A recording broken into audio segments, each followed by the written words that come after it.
The stagecoach lurched violently as another wheel hit a deep rut in the Nebraska plains. Inside, Claudia Morrison pressed her trembling hands against the worn leather seat, her emerald eyes fixed on the endless expanse of golden grassland stretching toward the horizon.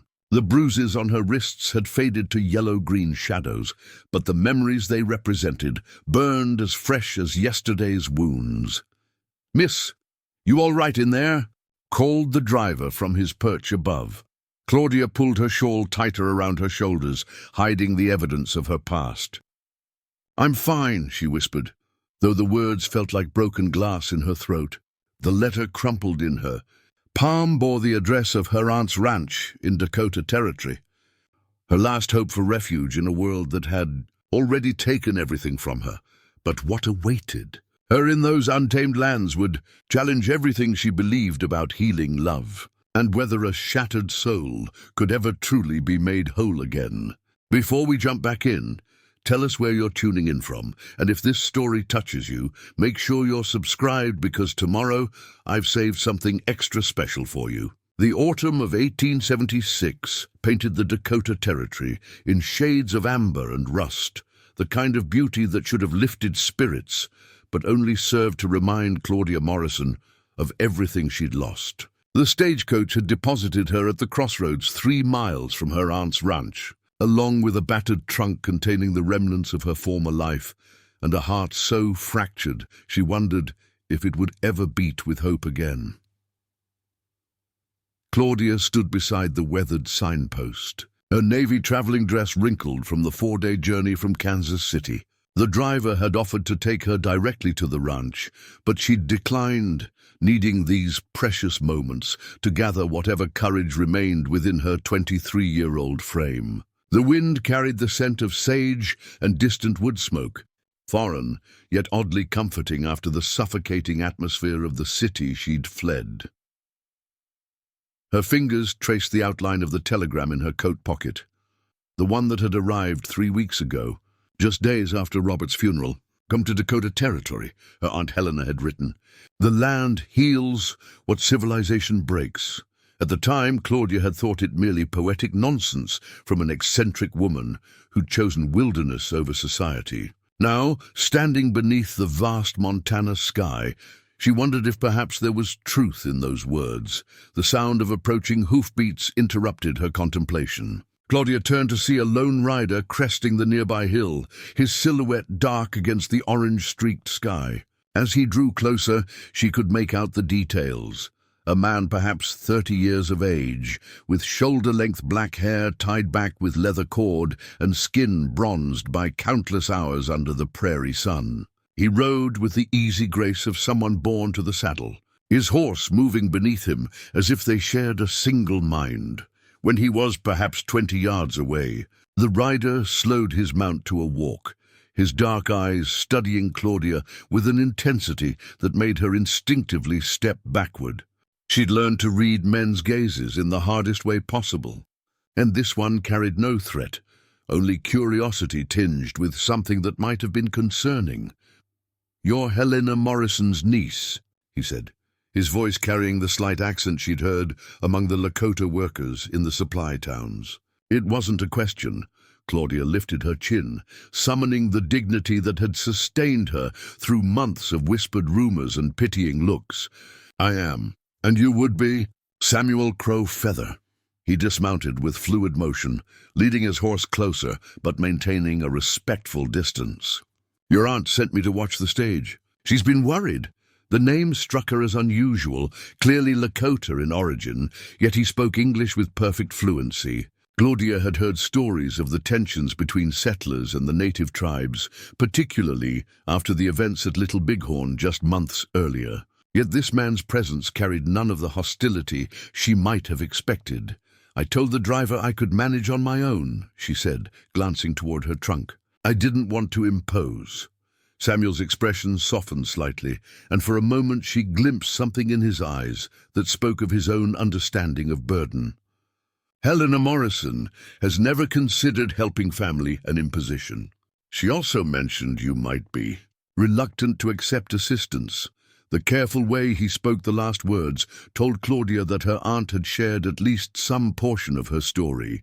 Heat rose in her cheeks, a mixture of embarrassment and the familiar anger that had become her constant companion. She'd hoped to escape the whispers and knowing looks by coming west, but apparently even here, her shame preceded her. "I can carry my own trunk," she said firmly, moving toward the heavy leather case that contained her worldly possessions. "I'm sure you can." Samuel stepped forward, not to take the trunk from her, but to position himself where he could lift the other end. "But Helena will have my hide if I let you struggle with it alone. Besides, it's nearly 2 miles to the ranch, and the path isn't suited for a lady in traveling clothes." Claudia wanted to argue, to insist on her independence as she'd been forced to do for so many months. But the weight of the trunk and the growing darkness convinced her to accept his help. They lifted it together, and she was surprised by his consideration in matching her pace rather than simply taking control. As they began walking along the narrow dirt path, Samuel led his horse with one hand while helping support the trunk with the other. The silence stretched between them, not uncomfortable, but weighted with unspoken questions. Claudia found herself stealing glances at his profile, noting the strong line of his jaw and the way his eyes constantly scanned their surroundings, not with paranoia, but with the natural awareness of someone accustomed to reading the land. "You live near my aunt's ranch?" she asked finally, more to break the silence than from genuine curiosity. "I work for her," Samuel replied. "Have for the past 3 years. She needed help with the horses, and I needed—" He paused, as if considering how much to reveal. "I needed a place to start over." Something in his tone resonated with Claudia's own circumstances, though she couldn't quite identify what. "Start over from what?" Samuel was quiet for so long she thought he wouldn't answer. When he finally spoke, his voice carried the weight of old pain. "From being the only survivor when raiders attacked my family's homestead. From watching my wife and infant son die while I was away hunting. From 3 years of carrying guilt that felt heavier than any burden should be." The stark honesty of his words stopped Claudia in her tracks. She stared at him, seeing for the first time the carefully controlled grief that lived behind his steady demeanor. It was a look she recognized from her own mirror, the expression of someone who'd learned to function despite carrying wounds that never quite healed. "I'm sorry," she whispered, the words inadequate but sincere. Samuel nodded, adjusting his grip on the trunk. "Helena says the land here has a way of teaching people that survival isn't the same as living, that it's possible to build something new from whatever pieces remain." They resumed walking, the path winding through stands of cottonwood trees whose leaves rustled like whispered secrets in the evening breeze. Claudia found herself studying Samuel with new eyes, recognizing a kindred spirit in ways she hadn't expected. His loss was different from hers, violent and sudden rather than slow and deliberate, but the aftermath seemed familiar. "What happened to the raiders?" she asked. "Some were caught. Others disappeared into the territory where law doesn't reach." Samuel's voice remained level, but she caught the slight tightening around his eyes. "I spent 2 years tracking them, thinking revenge would heal what was broken. Helena found me half dead from exposure in a blizzard, more ghost than man." The image struck Claudia as oddly familiar. She'd spent her own months as a ghost, moving through the motions of living while feeling nothing but the cold numbness that had replaced her heart. Robert's death had been the final blow, but the damage had begun long before, with whispered accusations, with doors closing in her face, with the gradual realization that her husband's business associates viewed her as either a pariah or a prize to be claimed. "And now?" she asked. Samuel glanced at her, and for a moment his guarded expression slipped, revealing something that might have been hope. "Now I'm learning the difference between existing and living. Some days are better than others." The honesty in his admission touched something deep within Claudia's chest, a recognition that perhaps she wasn't as alone in her struggles as she'd believed. She'd grown accustomed to the theatrical sympathy of acquaintances and the predatory interest of men who saw her widowhood as opportunity. Samuel's straightforward acknowledgement of ongoing struggle felt more real than any platitude about time healing all wounds. As they crested a small rise, the Morrison Ranch came into view. It was larger than Claudia had expected. A sprawling log house with wide porches, several outbuildings, and corrals containing at least 24 horses. Warm light spilled from the windows, and smoke rose from the chimney in a welcoming spiral against the darkening sky. "Helena's horses?" Claudia asked, nodding toward the animals. "Some. Others belong to the army post at Fort Abraham. She has a contract to provide remounts." Samuel's voice carried pride. "Your aunt has the best eye for horseflesh in 3 territories. She can spot potential in animals others would consider worthless." Something in his phrasing made Claudia suspect he wasn't speaking only about horses. As they approached the house, the front door opened and a woman emerged onto the porch. Helena Morrison stood tall and straight, despite her 50-odd years, her graying hair pulled back in a practical bun and her clothes speaking of function over fashion. But her smile as she spotted Claudia was warm enough to chase away some of the evening's chill. "Claudia, dear child." Helena descended the porch steps with surprising agility. "I was beginning to worry you'd changed your mind." The embrace that followed was the first genuinely affectionate contact Claudia had experienced in months. Her aunt's arms were strong and steady, carrying the scent of lavender and leather that somehow managed to be both feminine and practical. "Thank you for having me," Claudia murmured against Helena's shoulder, surprised by the emotion that threatened to overwhelm her voice. "Nonsense. This is your home now, for as long as you need it to be." Helena pulled back to study Claudia's face, her sharp blue eyes missing nothing. "You look tired and too thin, but we'll remedy both of those things. Preparing and narrating this story took us a lot of time, so if you are enjoying it, subscribe to our channel. It means a lot to us. Now back to the story. As Samuel carried Claudia's trunk toward the house, Helena linked her arm through her niece's and guided her up the porch steps. "I hope Samuel didn't talk your ear off. He's normally quiet as a stone, but put him around horses or someone who needs help, and he becomes positively chatty." Claudia glanced back to see Samuel settling her trunk just inside the front door. "He was very kind. He told me about his family." Helena's expression grew more serious. "Did he know? That's unusual. Samuel doesn't often share that story." She studied Claudia with knowing eyes. "Perhaps he recognized something in you that needed hearing it." The interior of the ranch house surprised Claudia with its warmth and elegance. While clearly built for practicality, Helena had furnished it with obvious care. Hand-woven rugs covered polished wood floors, and the walls displayed a mixture of landscape paintings and what appeared to be Lakota artwork. A fire crackled in the large stone fireplace, casting dancing shadows across comfortable furniture that invited relaxation. "I've prepared the room at the end of the hall for you," Helena said, leading Claudia toward a narrow corridor. "It has the best view of the mountains and it's quiet. I thought you might appreciate the peace." The room was perfect, simple but comfortable, with a large window facing west toward the distant peaks. A quilt in shades of blue and green covered the bed, and fresh wildflowers stood in a simple vase on the dresser. It was the first space in months that felt like it could truly be hers. "It's wonderful," Claudia said, meaning it completely. Helena sat on the edge of the bed, patting the space beside her. "Now then, let's have the truth of it. What really brought you here, child?" The directness of the question caught Claudia off guard.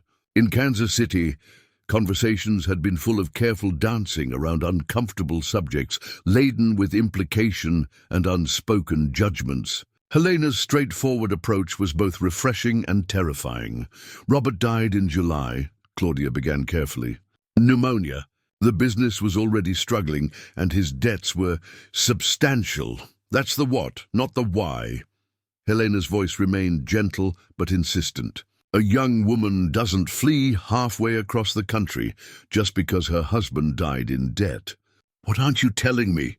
Claudia felt the familiar tightness in her chest, the same constriction that had plagued her for months whenever someone probed too deeply into her circumstances. But something about Helena's steady presence and the safety of this simple room loosened the grip of her usual defenses. "They said I killed him," she whispered, the words falling into the quiet space between them like stones into still water. "Not with poison or violence, but with my inability to be the wife he needed. Robert's mother told everyone who would listen that my barrenness had driven him to drink, that my coldness had broken his spirit. She said I was cursed, that any man foolish enough to take me would meet the same fate." Helena's expression didn't change, but her hand found Claudia's and squeezed gently. "And you believed her?" The question hit Claudia like a physical blow. She'd spent so many months defending herself against the accusations that she'd never stopped to question whether they might be true. The doubt had burrowed so deep into her heart that it had become part of her identity. "I don't know," she admitted, her voice barely audible. "Robert did drink.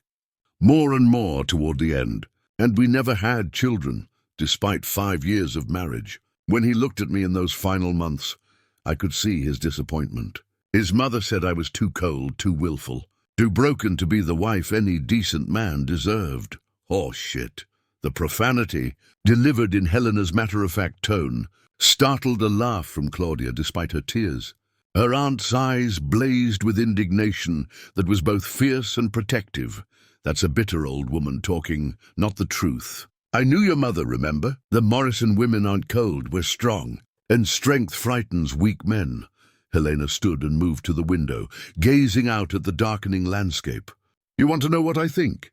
I think Robert Morrison was a spoiled boy who expected marriage to solve all his problems. When it didn't, he looked for someone to blame instead of looking in a mirror." The words hit Claudia with surprising force, not because they were harsh, but because they offered a perspective she'd never considered. For months, she'd accepted responsibility for Robert's failures, his drinking, his business disappointments, his growing coldness toward her. The possibility that his problems might have existed independent of her actions felt both liberating and terrifying. "But the children," Claudia protested weakly. 5 years and never. Some women don't have children. Some men can't father them. Some couples aren't meant to create life together. Helena turned back to face her niece. "None of those things make anyone broken or cursed or less worthy of love." The conversation continued long into the night, Helena drawing out pieces of Claudia's story with the patience of someone who understood that healing required honesty. She spoke of Robert's increasing gambling, his association with men of questionable character, his tendency to blame others for his failures. She described the gradual isolation as friends chose sides and society deemed her somehow responsible for her husband's shortcomings. "I started to believe them," Claudia finally admitted as the fire burned low in the grate. "That I was cursed, that any man who cared for me would be destroyed by my coldness, my inability to be what a woman should be." Helena rose and stirred the fire back to life, sending fresh warmth into the room. "And is that why you're here? To hide from the possibility of caring for someone again?" The question hung in the air between them, uncomfortably perceptive. Claudia had told herself she'd come west to escape gossip and start fresh, but Helena's words forced her to confront a deeper truth. She was terrified of ever again opening her heart to someone who might confirm her worst fears about herself. "I don't know how to trust anymore," she whispered. "I don't know how to believe that someone could see me as anything other than damaged goods." Helena sat back down and took Claudia's hands in her own weathered ones.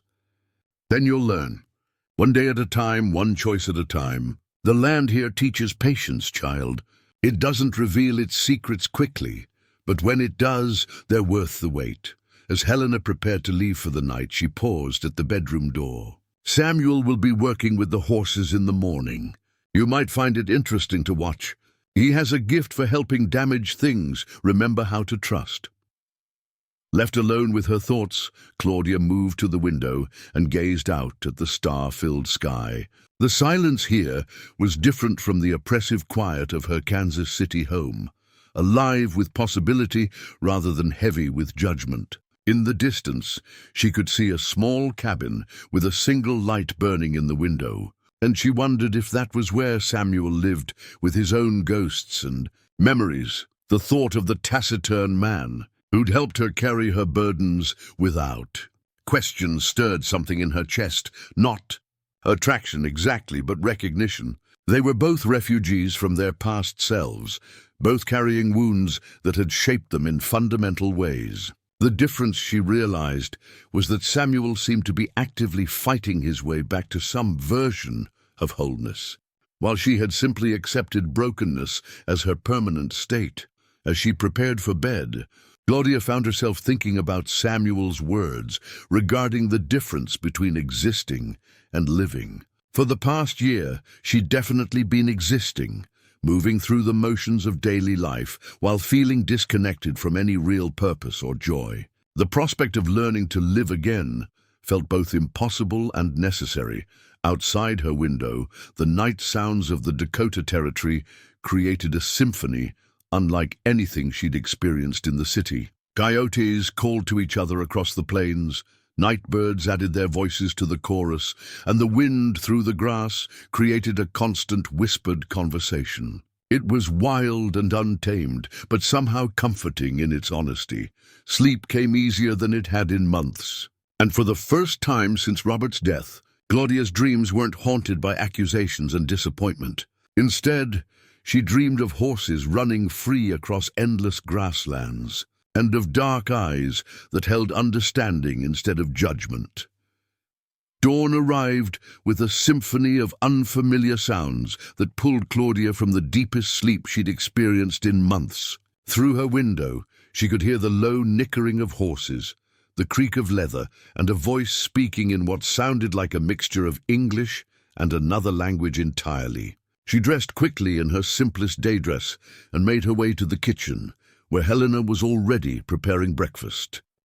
"You're up early for someone who traveled so far yesterday," Helena observed, not looking up from the eggs she was scrambling in a cast-iron pan. "The sounds woke me. I've never heard anything like them." Claudia accepted a cup of coffee, inhaling the rich aroma that seemed somehow more robust than anything she'd tasted back east. Helena smiled knowingly. That would be Samuel working with the new arrivals. "3 Mustangs came in yesterday evening after you'd already retired. Wild ones caught up near Yellowstone. The Army's hoping they can be broken for cavalry use, but I suspect they've got other ideas." Through the kitchen window, Claudia could see the corrals where a small crowd had gathered. Several ranch hands leaned against the fence rails, watching something in the center ring with obvious fascination. Her curiosity piqued. She found herself drawn toward the activity despite her usual reluctance to attract attention. The scene that greeted her was unlike anything from her previous experience. In the center of a circular pen stood Samuel, his movements slow and deliberate as he approached a magnificent bay stallion. The horse's ears were pinned back, his eyes showing white around the edges, and every muscle in his body spoke of barely contained panic. Yet Samuel moved with such calm confidence that even Claudia found herself relaxing despite the obvious tension in the air. "Easy." "Oh, brother," Samuel murmured, his voice carrying a quality that seemed to resonate in the morning air. "No one here wants to break your spirit. We just need to find a way to work together." The stallion snorted and backed away, but his ears flicked forward at the sound of Samuel's voice. Claudia noticed that the other men watching maintained complete silence, as if understanding that any sudden sound might shatter the delicate communication taking place. "How long has he been at it?" whispered a voice beside her. Claudia turned to see a young woman about her own age, with sun-streaked brown hair and the kind of tan that spoke of years spent outdoors. She wore men's clothing, denim pants and a cotton shirt, but carried herself with unmistakable feminine grace. "I just arrived," Claudia replied quietly. "I'm Claudia Morrison, Helena's niece. Beth Patterson. My father owns the spread north of here." Beth's handshake was firm and direct. "Samuel's been working with Thunder there for about an hour. That's what we're calling the Bay." He announced his name pretty clearly when they brought him in. As if to emphasize the point, The stallion reared suddenly, his hooves pawing the air, as he voiced his displeasure with a sound that indeed resembled thunder rolling across the plains. But instead of backing away, Samuel simply stood his ground, waiting patiently for the horse to settle. "He's not trying to dominate him," Claudia observed, fascinated despite herself. "That's the difference between Samuel and most horsebreakers," Beth explained. "He doesn't break them, he talks to them. My father says it's some kind of Indian magic, but I think it's just patience and understanding." Claudia watched as Samuel began moving in a slow circle around the pen, never directly approaching the stallion, but somehow maintaining a connection that was almost visible. The horse's attention never wavered from the man, his body language gradually shifting from aggressive panic to wary curiosity. "Your aunt's lucky to have him," Beth continued. "There's talk that the army might try to recruit him for their remount program up at Fort Lincoln. Samuel's got a reputation from here to Montana for gentling horses others consider unbreakable." The thought of Samuel leaving stirred an unexpected anxiety in Claudia's chest. She'd only met him the day before, but already his steady presence had become associated with the safety she'd found at the ranch. The realization disturbed her. She'd come here to avoid emotional entanglements, not to develop new dependencies. In the pen, Samuel had begun speaking to the horse in what Claudia now recognized as Lakota. The words were incomprehensible to her, but their rhythm and tone seemed to calm not only the stallion, but everyone watching. There was something almost hypnotic about the combination of movement and voice, as if Samuel was conducting a conversation that transcended the usual barriers between species. "What is he saying?" Claudia asked. Beth shrugged. "I don't speak Lakota, but my father says Samuel usually tells them about the old days, when horses and the people lived as partners rather than master and servant. Stories about the great herds that used to run free across these plains." The image painted by Beth's words stirred something deep in Claudia's imagination. She could almost see those vast herds thundering across endless grasslands, wild and free, and answerable to no one. The longing that rose in her chest was so sudden and powerful it took her breath away. "Has he always worked with horses?" she asked, trying to distract herself from the unexpected emotion. "Since he came here anyway." "Before that," Beth's expression grew more serious. "Well, you'd have to ask Helena about the previous times. Samuel doesn't talk much about his past, though I suspect there's a lot more to him than most folks realize." As they watched, Samuel gradually moved closer to the stallion, his approach so subtle that it seemed the horse was choosing to close the distance rather than being forced into proximity. When he finally extended his hand, palm up and empty, the bay stretched his neck forward to investigate, nostrils flaring as he tested this strange human scent. The moment when horse and man made contact was electric.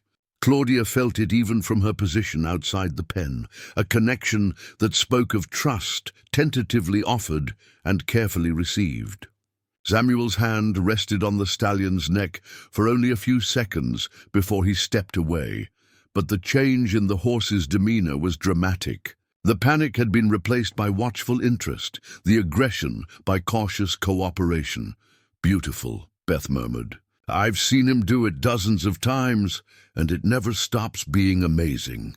Samuel turned toward the fence, his eyes finding Claudia almost immediately.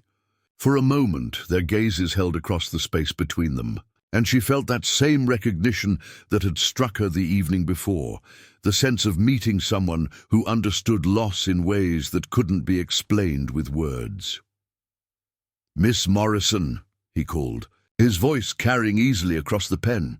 "Would you like to see how we introduce thunder to the idea of partnership?" The invitation surprised her. In Kansas City, she'd been excluded from most activities deemed unsuitable for a lady, particularly after her reputation had become tainted by scandal. The simple offer to observe something she found genuinely interesting felt like a small gift. "I don't want to interfere," she called back. Samuel's expression softened slightly. "Sometimes having a witness makes the conversation easier. Thunder here might appreciate knowing that not all humans want to control him." Claudia found herself moving closer to the fence, drawn by curiosity and something else she couldn't quite name. The stallion's attention shifted to her as she approached, his ears pricking forward with interest rather than alarm. "He's magnificent," she said, meaning it completely. "He is. But magnificence doesn't always translate to usefulness, at least not the way most people define it." Samuel resumed his slow movement around the pen, the horse following his progress with obvious attention. "The army wants cavalry mounts, animals that will obey without question, charge into battle without hesitation, carry their riders safely through chaos and noise and gunfire. And Thunder won't do that. Thunder will do whatever his rider needs, but only if that rider earns his respect first. He's not interested in blind obedience." Samuel paused in his movement, and the stallion stopped as well, maintaining the invisible connection between them. "Some horses are born to serve. Others are born to choose their own service. The trick is recognizing which kind you're dealing with." Something in Samuel's words resonated with Claudia's own struggles. She'd spent 5 years trying to be the kind of wife Robert wanted, obedient, decorative, unquestioning. Her failure to transform herself into that ideal had been a source of constant tension, a daily reminder that she was somehow fundamentally flawed. What if someone isn't naturally suited to the service others expect? She asked, the question slipping out before she could consider its implications. Samuel's dark eyes met hers again, and she saw understanding flicker in their depths. Then they find a different kind of service. Or they find people who appreciate what they naturally offer. Instead of demanding, they become something else. The conversation was interrupted by the arrival of a military patrol, dust rising from their horses' hooves as they approached the ranch. Claudia counted 6 soldiers in the distinctive blue uniforms of the U.S. cavalry, led by an officer whose bearing suggested both authority and experience. "That would be Captain Mitchell," Beth said quietly. "He's the one in charge of the remount program at Fort Lincoln. Comes by every few weeks to check on Helena's progress with the army horses." Helena emerged from the house to greet the patrol, her demeanor professional but cordial. Claudia noticed that Samuel had moved to the far side of the pen, putting distance between himself and the soldiers while continuing his work with Thunder. The horse, sensing the change in atmosphere, had become more agitated, his earlier calm replaced by nervous energy. Captain Mitchell dismounted near Helena, his movements efficient and purposeful. He was perhaps 40 years old, with graying hair and the kind of weathered face that spoke of years spent in harsh conditions. His attention moved quickly from Helena to the pen where Samuel worked, and Claudia caught a flash of something. Interest, calculation, or perhaps suspicion in his expression. "Mrs. Morrison," the captain said, touching his hat brim in greeting. "I hope I'm not interrupting important work." "Not at all, Captain. We're just introducing a few new arrivals to the idea of cooperation." Helena's tone was pleasant but guarded. "Samuel's making excellent progress with the bay." Mitchell's gaze sharpened as he studied Samuel's technique. "Interesting approach. Most horsebreakers I know use more direct methods. Direct methods often produce unreliable results," Helena replied smoothly. "Samuel's horses are known for their steadiness under pressure." The captain moved closer to the pen, his presence causing Thunder to sidestep nervously. Samuel continued his work, but Claudia noticed the subtle tension that had entered his posture. The way his movements became more careful and controlled. "I've heard stories about your trainer," Mitchell said, his voice carrying across the pen. "Some claim he has an unusual understanding of these animals." "Samuel has a gift," Helena acknowledged. "One that serves the army's interests very well." Indeed, Mitchell's tone suggested layers of meaning that Claudia couldn't quite decipher. "In fact, I've been considering a proposal that might benefit everyone involved." He turned away from the pen to address Helena more privately, but their voices carried in the still morning air. Claudia found herself straining to listen while pretending to focus on Samuel's continued work with Thunder, the remount station at Fort Lincoln could use someone with Samuel's skills on a more permanent basis, Mitchell was saying. We're dealing with increasing numbers of difficult animals, and traditional methods aren't always effective. A man who can gentle horses without breaking their spirit would be invaluable. Helena's response was carefully neutral. Samuel is quite content with his current position, and I depend on his expertise for my contract obligations, of course. But the Army's needs are growing, Mrs. Morrison. The situation with the tribes remains volatile.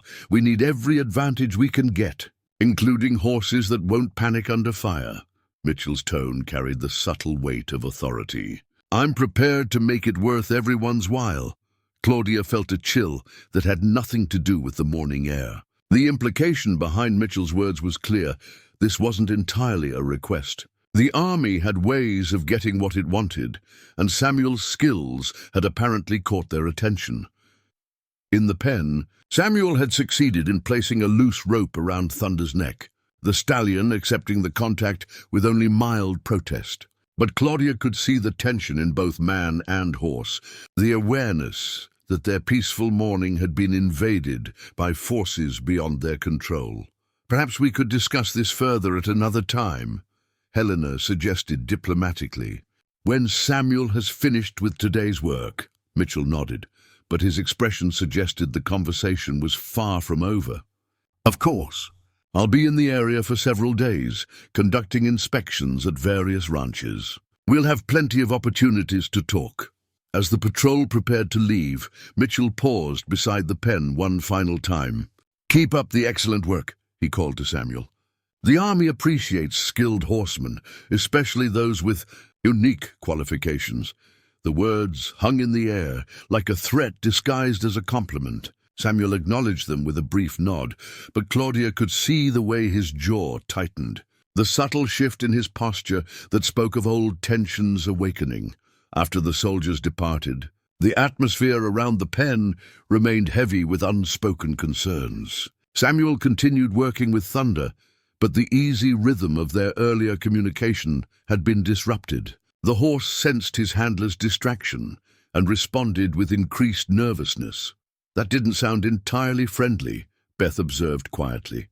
Helena rejoined them at the fence, her expression troubled.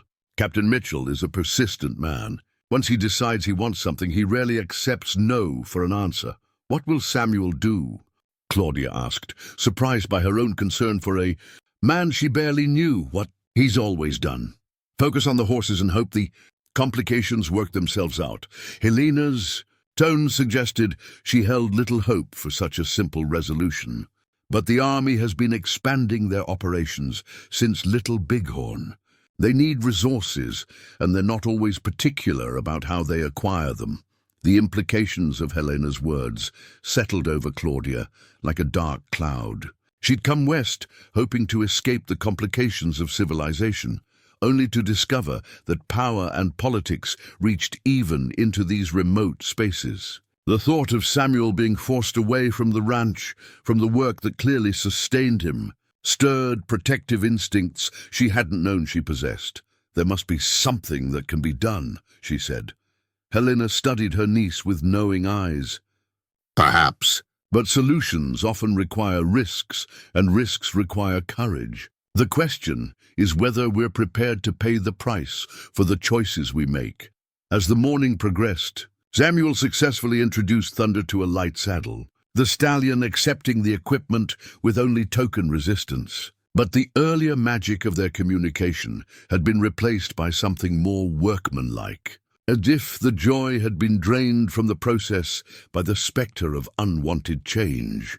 Watching from the fence, Claudia found herself thinking about courage and choices, about the difference between running from problems and facing them directly. She'd spent months fleeing from judgment and accusation, accepting others' definitions of her worth and possibilities. But here, in this moment, she felt the stirring of something she'd thought permanently lost, the desire to fight for something that mattered. The realization both terrified and exhilarated her. For the first time since Robert's death, she was beginning to care about someone else's welfare more than her own protection. It was a dangerous development, one that threatened all her carefully constructed defenses against further heartbreak. But as she watched Samuel work with gentle persistence to rebuild his connection with Thunder, Claudia began to understand that some risks might be worth taking. Some battles might be worth fighting, even if victory wasn't guaranteed. The question was whether she had the strength to become someone who fought rather than fled when the stakes truly mattered.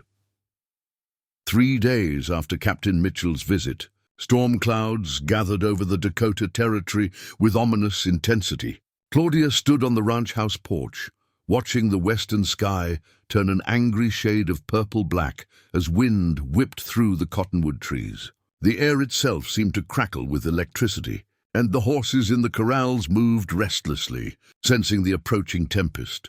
"Prairie storms don't fool around," Helena said, joining her niece at the porch railing. "This one's going to be a real fury. We'll need to get the livestock secured before it hits." The next hour passed in a flurry of activity as ranch hands rushed to move horses into the protected areas of the barn and stable. Claudia found herself pressed into service despite her inexperience, following Beth Patterson's quick instructions on how to lead nervous animals to safety. The physical work felt surprisingly good after days of restless uncertainty about her place at the ranch. "Take Moonbeam there to the last stall," Beth called over the rising wind, indicating a gentle gray mare. "She's afraid of Thunder, poor thing." As Claudia led the mare toward the barn, she noticed Samuel working with Thunder in the covered arena. The stallion had made remarkable progress over the past few days, accepting both saddle and bridle with minimal resistance. But now, with the storm approaching, his earlier calm had evaporated into nervous energy that made him difficult to handle. Lightning flickered across the sky, followed by a rumble of thunder that sent several horses whinnying in alarm. Thunder reared suddenly, his hooves pawing the air as he voiced his displeasure with a sound that rivaled the approaching storm. Samuel maintained his grip on the lead rope, but was forced to give ground as the powerful animal fought against restraint. "Easy, brother," Samuel murmured, his voice steady despite the chaos around them. The storm won't last forever, but Thunder was beyond listening to reason. Another lightning flash, closer this time, sent him into a full panic. He spun away from Samuel with such force that the rope burned through the man's hands, leaving him standing alone in the arena as the stallion bolted toward the open gate. Without thinking, Claudia dropped Moonbeam's lead and positioned herself directly in Thunder's path. The sight of the massive animal bearing down on her should have triggered pure terror, but instead she felt an odd sense of calm. She spread her arms wide and spoke in the same gentle tone she'd heard Samuel use. "Whoa, beautiful boy. You're safe here. No one's going to hurt you." Thunder skidded to a halt, barely 3 feet away, his eyes wild, but his attention focused entirely on Claudia. For a moment that seemed to stretch into eternity, woman and horse regarded each other in perfect stillness. Then, incredibly, Thunder lowered his head and stepped forward, allowing Claudia to catch his trailing lead rope. "Well, I'll be damned," Beth breathed from somewhere behind her. Samuel approached slowly, his expression unreadable as he took in the scene. "Thunder doesn't usually respond to strangers," he said quietly, "especially not when he's frightened." Claudia handed him the rope, her hands trembling slightly now that the adrenaline was fading. "I don't know what came over me. I just acted." "You trusted your instincts," Samuel replied, his dark eyes studying her with new interest. "That's rarer than you might think." The first heavy raindrops began to fall as they secured Thunder in his stall, fat droplets that promised a deluge to follow. Within minutes, the storm unleashed its full fury, turning the world outside into a symphony of wind, rain, and lightning. The barn became a refuge filled with the warm scents of hay and horses, the nervous animals gradually calming as they realized they were safe from the tempest. Claudia found herself sharing a quiet corner with Samuel as they waited for the worst to pass. The forced intimacy of their shelter, combined with the dramatic events of the afternoon, seemed to lower the usual barriers between them. "Thank you," Samuel said suddenly, "for helping with thunder. Most people would have run. Most people probably have better sense than I do," Claudia replied, surprised by her own light-hearted tone. "My husband always said I had a reckless streak that would get me into trouble someday. Did he?" Samuel's voice carried a note of something that might have been disapproval. "And what did you think about his opinion?" The question caught Claudia off guard. In the months since Robert's death, she'd accepted his criticisms as accurate assessments of her character flaws. But something about Samuel's tone suggested he might view her supposed recklessness differently. "I thought he was probably right," she admitted. "Robert was very practical, very measured in his decisions. He said my impulsiveness was—" She paused, searching for the exact words. "Unbecoming a wife. That it demonstrated a lack of proper feminine restraint." Samuel was quiet for a long moment, his attention seemingly focused on the rain drumming against the barn roof. When he finally spoke, his voice carried an edge she hadn't heard before. A man who tries to restrain a woman's natural courage usually does so because he lacks it himself.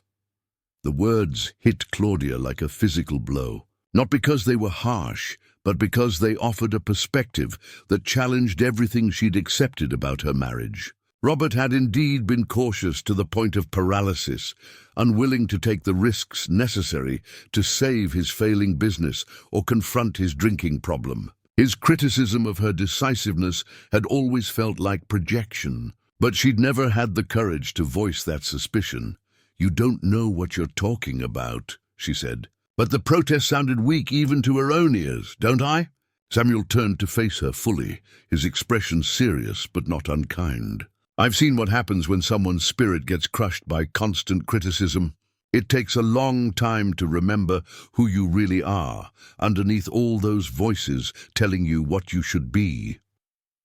The conversation was interrupted by the arrival of Helena and Beth, both soaked despite their rain gear. They shook off the worst of the water and joined Samuel and Claudia in the relative warmth of the corner. "The storm's getting worse," Helena reported, pushing wet hair back from her face. "The creek's already rising and we've got flooding starting in the low pastures. This is going to be a long night. What about Patterson Place?" Samuel asked Beth. "Pa's dealing with the same problems we are. He sent word that he's keeping the hands close to home until this blows over." Beth wrung water from her shirt with practiced efficiency. "I was hoping I could ride it out here rather than try to make it back in this weather." "Of course," Helena agreed immediately. "Claudia won't mind sharing her room, will you, dear?" The casual assumption of companionship warmed Claudia in ways she hadn't expected. In Kansas City, her social circle had dwindled to almost nothing in the final months of her marriage. The simple offer of friendship, without judgment or ulterior motive, felt like a precious gift. As the evening progressed, the four of them settled into an easy routine of caring for the animals and monitoring the storm's progress. Claudia discovered that she enjoyed the camaraderie of shared work, the sense of contributing to something larger than her own problems. Beth proved to be excellent company, forthright and humorous, with stories of ranch life that painted a picture of challenges met with determination rather than complaint. "Remember the winter of '74? Beth asked Helena as they shared a simple supper in the barn's makeshift kitchen. "When we had that blizzard that lasted 5 days straight. How could I forget?" Samuel was still new then, hadn't quite figured out our particular brand of stubborn independence. Helena glanced at the man in question with obvious affection. He kept trying to do everything himself, convinced he had to prove his worth. Samuel's expression grew slightly uncomfortable, as if he didn't enjoy being the subject of stories. "I was used to being alone. Learning to accept help took time." "What changed?" Claudia asked, genuinely curious about the dynamics that had shaped this unusual household. "Blizzard trapped us all in the barn for 3 days, Beth explained with obvious delight in the memory. By the time it was over, Samuel had learned that independence and cooperation aren't mutually exclusive. "We also learned that he makes excellent coffee and tells even better stories," Helena added, though getting him to share either required considerable persuasion. The gentle teasing clearly embarrassed Samuel, but Claudia could see the underlying affection that bound this group together. It was the kind of easy intimacy she'd never experienced, relationships built on mutual respect and shared challenges rather than social obligation or romantic expectation. As the night deepened, the storm showed no signs of abating. Lightning continued to illuminate the barn through cracks in the wooden walls, and thunder rolled across the plains with increasing frequency. The horses had settled into restless sleep, but the humans remained alert, listening for signs of structural damage or other emergencies. It was during one particularly violent lightning strike that they heard the sound, a rhythmic pounding, that cut through the storm's natural symphony. With urgent persistence, Samuel was on his feet immediately, moving toward the barn doors with the fluid motion of someone accustomed to responding to a crisis. "Someone's out there," he said grimly, beginning to work the heavy bar that secured the entrance. The doors opened to reveal a figure on horseback, hunched against the driving rain. As the rider drew closer, Claudia could make out the uniform of a cavalry soldier, though the man himself was barely recognizable beneath the mud and water. "Captain Mitchell's compliments," the soldier gasped as Samuel helped him from his mount. "He requests immediate assistance at Fort Lincoln. Indian attack on a supply convoy. Multiple casualties." Helena stepped forward, her expression immediately businesslike. "Or how many wounded?" "Dozen men, maybe more. The doctor's overwhelmed, and they need every skilled hand they can get." The soldier's eyes found Samuel in the lamplight. "Captain specifically asked for the horse trainer. Said your skills might be needed for more than just animals tonight." The implication hung heavy in the storm-charged air. This wasn't really a request. It was a summons that couldn't be refused without serious consequences. Samuel's jaw tightened almost imperceptibly, but his voice remained steady when he replied. "I'll saddle a horse and come immediately." "Samuel," Helena began, but he cut her off with a slight shake of his head.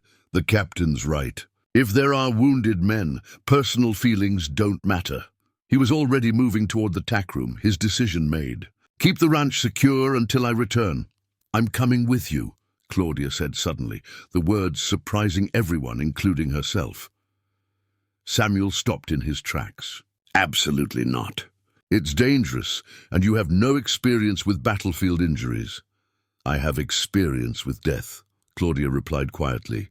"I sat with Robert for 3 days while he died from pneumonia. I know how to follow medical instructions and assist with patient care." "This is different," Samuel protested. "This is violence, not illness. Wounded men need the same basic care regardless of how they got hurt." Claudia's voice gained strength as she spoke. "And if Captain Mitchell is as determined to recruit you as he seemed the other day, you might need witnesses to ensure you make it back to the ranch." The last statement sent a chill through the group. Helena's expression grew grim as she considered the implications, while Beth nodded slowly in understanding. "She's not wrong," Helena said finally. "Mitchell strikes me as the type of man who might use emergency circumstances to arrange permanent solutions to his staffing problems." Samuel looked as if he wanted to argue further, but the urgency of the situation made extended debate impossible. "Fine, but you follow my instructions without question, and if I tell you to leave, you go immediately." Within minutes, they were mounted and riding through the storm toward Fort Lincoln. The journey was a nightmare of mud, driving rain, and treacherous footing, but their horses proved sure-footed despite the conditions.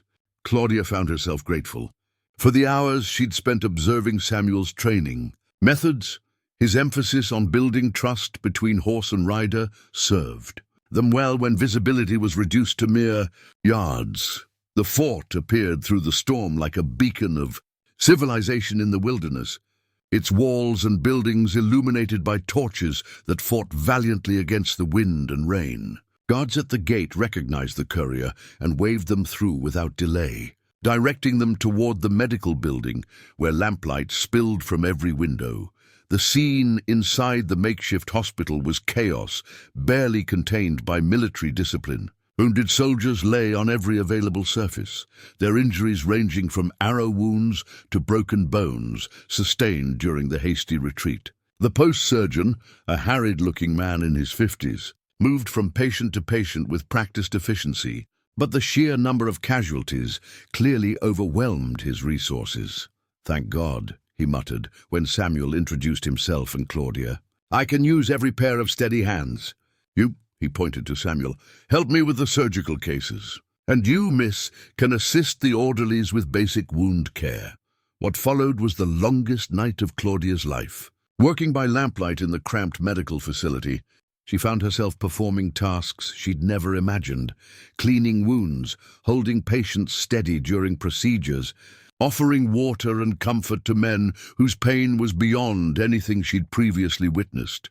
But somewhere in the midst of that controlled chaos, something remarkable happened. The skills she'd developed during Robert's final illness, patience, steadiness under pressure, the ability to offer comfort without false optimism, proved perfectly suited to the current crisis. For the first time in months, she felt genuinely useful, genuinely needed. "You're good at this," the post-surgeon observed during a brief respite near dawn. "Natural instincts for medical work." The compliment warmed Claudia more than she cared to admit.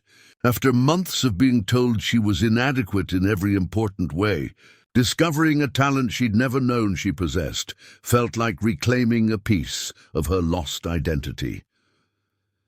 As morning light began filtering through the storm clouds, the worst of the crisis had passed. The most seriously wounded had been stabilized, and the others were resting as comfortably as circumstances allowed. Claudia found herself sitting beside a young soldier whose shoulder had been dislocated during his fall from a spooked horse. "Thank you, ma'am," he said quietly, "for staying with us through the night. Made it easier knowing someone cared." The simple gratitude in his voice brought unexpected tears to Claudia's eyes. For the first time since Robert's death, she felt like she'd made a positive difference in someone's life. The sensation was both humbling and empowering, a reminder that her worth wasn't dependent on others' approval, but on her own actions and choices. Samuel appeared beside her, exhaustion evident in every line of his body, but satisfaction in his eyes. Ready to head back to the ranch? As they prepared to leave, Captain Mitchell intercepted them near the fort's main gate. His expression was unreadable as he studied Samuel's mud-stained clothes and weary posture. "Excellent work last night," he said formally. "The surgeon was particularly impressed with your assistance during the emergency procedures." "Just doing what needed to be done," Samuel replied carefully. "Indeed. Which brings me to my earlier proposition." Mitchell's tone became more pointed. "After witnessing your performance under pressure, I'm even more convinced that the Army needs men of your caliber. The offer stands. Permanent position at Fort Lincoln, with compensation that reflects your unique value." The weight of unspoken threat hung in the morning air like residual storm clouds. Claudia found herself holding her breath, waiting for Samuel's response. "I appreciate the offer, Captain," Samuel said finally. "But my current obligations prevent me from making any immediate changes." Mitchell's smile didn't reach his eyes. "Of course, but circumstances have a way of changing, don't they? Sometimes sooner than we expect." As they rode back toward the ranch through the storm's aftermath, Claudia couldn't shake the feeling that the night's events had changed something fundamental. She discovered strength she hadn't known she possessed, but she'd also seen the way power could be wielded to force unwanted choices. The question that haunted her was whether she was strong enough to stand up for what mattered when the real test came, and whether Samuel would still be there to face it with her. The week following the storm brought an uneasy calm to the Morrison Ranch. Word had spread quickly through the territory about the Indian attack on the supply convoy, and with it came a palpable tension that seemed to affect everyone differently. Some ranchers talked of forming militias, others spoke of abandoning their claims and returning east. But for Claudia, the aftermath of that terrible night had brought something unexpected, a sense of purpose she hadn't felt in years. She'd taken to spending her mornings in Helena's small medical kit room, learning to properly dress wounds and mix herbal remedies. Her aunt, it turned out, served as the unofficial doctor for the scattered ranch community, a role she'd inherited from necessity rather than formal training. Willow bark tea for fever and pain, Helena explained, demonstrating the proper proportions. And this, she held up a small jar of dark salve, is honey mixed with pine resin. Best thing you'll find for preventing infection in cuts and scrapes. Claudia absorbed every detail with the hunger of someone discovering a hidden talent. The work felt meaningful in ways her previous life had never provided. Concrete skills that could ease suffering and save lives. It was a far cry from the ornamental accomplishments Robert had expected her to master. You have steady hands and good instincts, Helena observed, as Claudia practiced suturing techniques on a piece of leather. Dr. Reynolds at Fort Lincoln mentioned he could use an assistant if you're interested. The suggestion sent a complex mix of emotions through Claudia. The idea of meaningful work appealed to her enormously, but it would mean leaving the safety of the ranch for the uncertainties of military life. And it would mean being closer to Captain Mitchell's sphere of influence, something that worried her for reasons she couldn't fully articulate. "I'll consider it," she said carefully, "though I suspect Samuel might have reservations about anyone from the ranch getting too involved with fort affairs." Helena's expression grew thoughtful. "Samuel's been carrying more weight than he should. The attack on that convoy wasn't random. It was specifically targeting military supplies. The Lakota are getting desperate, and desperate people make dangerous choices. You don't blame them?" Claudia asked, surprised by her aunt's sympathetic tone. "Blame is a luxury we can't afford out here. Understanding is what keeps us alive." Helena set down the medical supplies and moved to the window, gazing out at the corrals where Samuel worked with a new group of horses. Samuel's people have been pushed past the breaking point. The government promised them land and supplies in exchange for peace, then failed to deliver on either. Now they're watching their children starve while politicians in Washington debate policy. The complexity of the situation began to dawn on Claudia. She'd arrived at the ranch thinking of the conflict in simple terms: civilization versus savagery, law versus chaos. But Helena's words painted a picture of broken promises and impossible choices that defied easy categorization. "What does Samuel think will happen?" she asked. "Samuel thinks there's going to be a war that nobody really wants, but everybody's too proud to prevent." Helena's voice carried deep sadness. "And he's probably right." Their conversation was interrupted by the arrival of an unexpected visitor. Through the window, Claudia could see a lone rider approaching at a leisurely pace, a woman mounted on a magnificent black mare, her posture suggesting both confidence and caution. As she drew closer, Claudia could make out details: dark hair braided with colorful beads, clothing that blended traditional Native American elements with practical riding gear, and an air of quiet authority that commanded attention. "Maria Crow Feather," Helena said with genuine warmth. "Samuel's sister-in-law."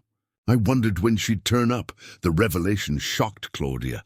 Samuel had mentioned his deceased wife, but never indicated that he maintained connections with her family. The arrival of this woman suggested layers to his story that he hadn't shared.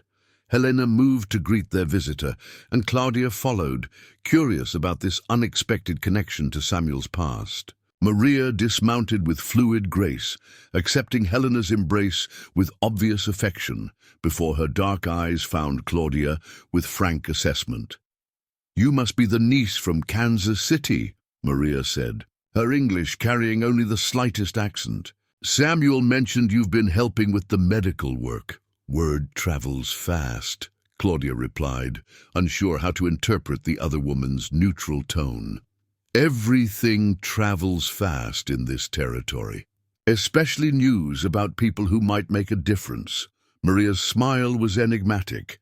"I came to speak with Samuel about family matters, but I'm curious about your plans." Before Claudia could respond, Samuel appeared from the direction of the corrals, his expression shifting through surprise, concern, and something that might have been resignation when he spotted his visitor, Maria. He approached cautiously as if unsure of his reception. "Is everything all right? The children? The children are fine. But we need to talk."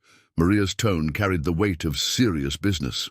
"Privately?" Samuel nodded, but his eyes found Claudia's briefly before he followed Maria toward a quiet spot near the barn.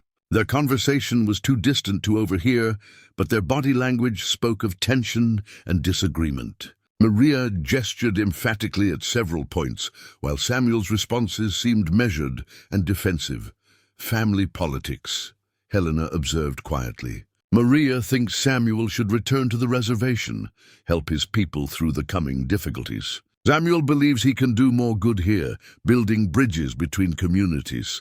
"And what do you think?" Claudia asked. "I think Samuel's been running from his grief for 3 years, and Maria's been carrying responsibilities that should have been shared." Helena's assessment was characteristically direct. "They're both right and they're both wrong, and none of it's going to matter if this territory explodes into open warfare." The conversation between Samuel and Maria continued for nearly an hour, occasionally growing heated enough that fragments of Lakota words carried across the distance. When they finally separated, both looked emotionally drained. Maria remounted her horse with obvious reluctance, while Samuel stood watching her prepare to leave. "The offer stands," Maria called to him as she gathered her reins. "But not indefinitely. Our people need leaders who remember where they came from." After she'd ridden away, Samuel remained standing in the same spot for several minutes, his shoulders carrying a weight that seemed to have doubled during the conversation. Claudia found herself drawn toward him, motivated by an impulse to offer comfort even though she wasn't sure it would be welcome. "Difficult conversation?" she asked softly. Samuel turned to look at her, and she was struck by the depth of exhaustion in his eyes. "Maria wants me to come back to the reservation, take my place as a leader in my wife's family, help guide the tribe through what's coming. And you don't want to?" "I don't know what I want." The admission seemed to surprise him as much as it did her. "I've been existing between 2 worlds for so long, I'm not sure I belong fully in either one anymore."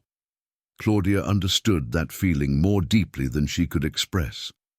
Her own sense of displacement, too independent for traditional feminine roles, too damaged for respectable society, had left her similarly adrift between identities. "What did she mean about remembering where you came from?" she asked. Samuel was quiet for a long moment, as if deciding how much to reveal. When he finally spoke, his voice carried the weight of old pain. "My wife, Dancing Star, was the daughter of a war chief. When I married her, I became part of the tribal leadership structure. After she died, I was expected to remarry within the tribe, maintain those political connections. Instead, I disappeared into grief and alcohol for 2 years." The picture he painted was heartbreakingly familiar to Claudia. The expectations, the predetermined roles, the assumption that personal loss could be overcome by fulfilling social obligations. She'd experienced similar pressures after Robert's death. "They think you abandoned your responsibilities," she said, understanding beginning to dawn.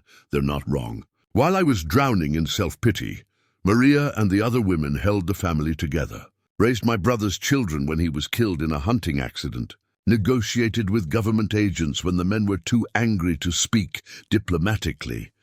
Samuel's voice grew heavy with self-recrimination. "She's been carrying burdens that should have been mine. And now she wants you to come back and pick up where you left off? She wants me to be the leader I was supposed to become, help prepare our people for what everyone knows is coming, a final confrontation with the government forces." Samuel turned to face Claudia fully. "The problem is, I'm not sure I'm that person anymore." The vulnerability in his admission touched something deep in Claudia's chest. Here was a man who'd found his own version of healing through caring for wounded animals and lost souls, being asked to return to a world of politics and warfare. The conflict between duty and identity was one she recognized intimately. "What would happen if you said no?" she asked. "The tribe would survive without me. They've been doing it for 3 years already. But Maria's right. They need every advantage they can get for what's coming. My knowledge of white military tactics, my connections in the ranching community, my understanding of both cultures, those could make a real difference. And if you said yes? Samuel's smile was rueful. I'd leave behind the only place where I've found any peace since Dancing Star died. I'd probably never see Helena again, or this ranch, or... He paused, his eyes meeting hers with an intensity that made her breath catch. Or you. The simple words hit Claudia with unexpected force. Over the past weeks, she'd grown accustomed to Samuel's steady presence, his quiet understanding, his way of seeing strength where others saw only damage. The thought of losing that connection stirred emotions she'd been trying to suppress. You barely know me, she protested weakly. I know enough. Samuel stepped closer, close enough that she could see the gold flecks in his dark eyes. I know you're brave enough to step in front of a panicked stallion to protect others. I know you stayed up all night caring for wounded soldiers you'd never met. I know you're stronger than you believe and kinder than you think you deserve to be. The words were like water to someone dying of thirst. After months of being told she was cold, cursed, fundamentally flawed, Samuel's assessment of her character felt like redemption. But it also terrified her. Caring about his opinion meant risking the kind of heartbreak she'd sworn to avoid. Samuel, she began, then stopped, unsure how to voice the complexity of her feelings. I know, he said softly. You're not ready to trust what's happening between us. Neither am I, honestly. But that doesn't make it less real. Their moment of connection was shattered by the sound of approaching horses, multiple riders coming fast from the direction of town. Samuel immediately moved to position himself between Claudia and the potential threat, his hand instinctively moving toward the gun at his hip. The riders proved to be a mixed group, Beth Patterson and her father, along with 2 men Claudia didn't recognize. All wore expressions of grim urgency that suggested serious trouble. Samuel, Helena! Frank Patterson called as he dismounted. We need to talk. All of us.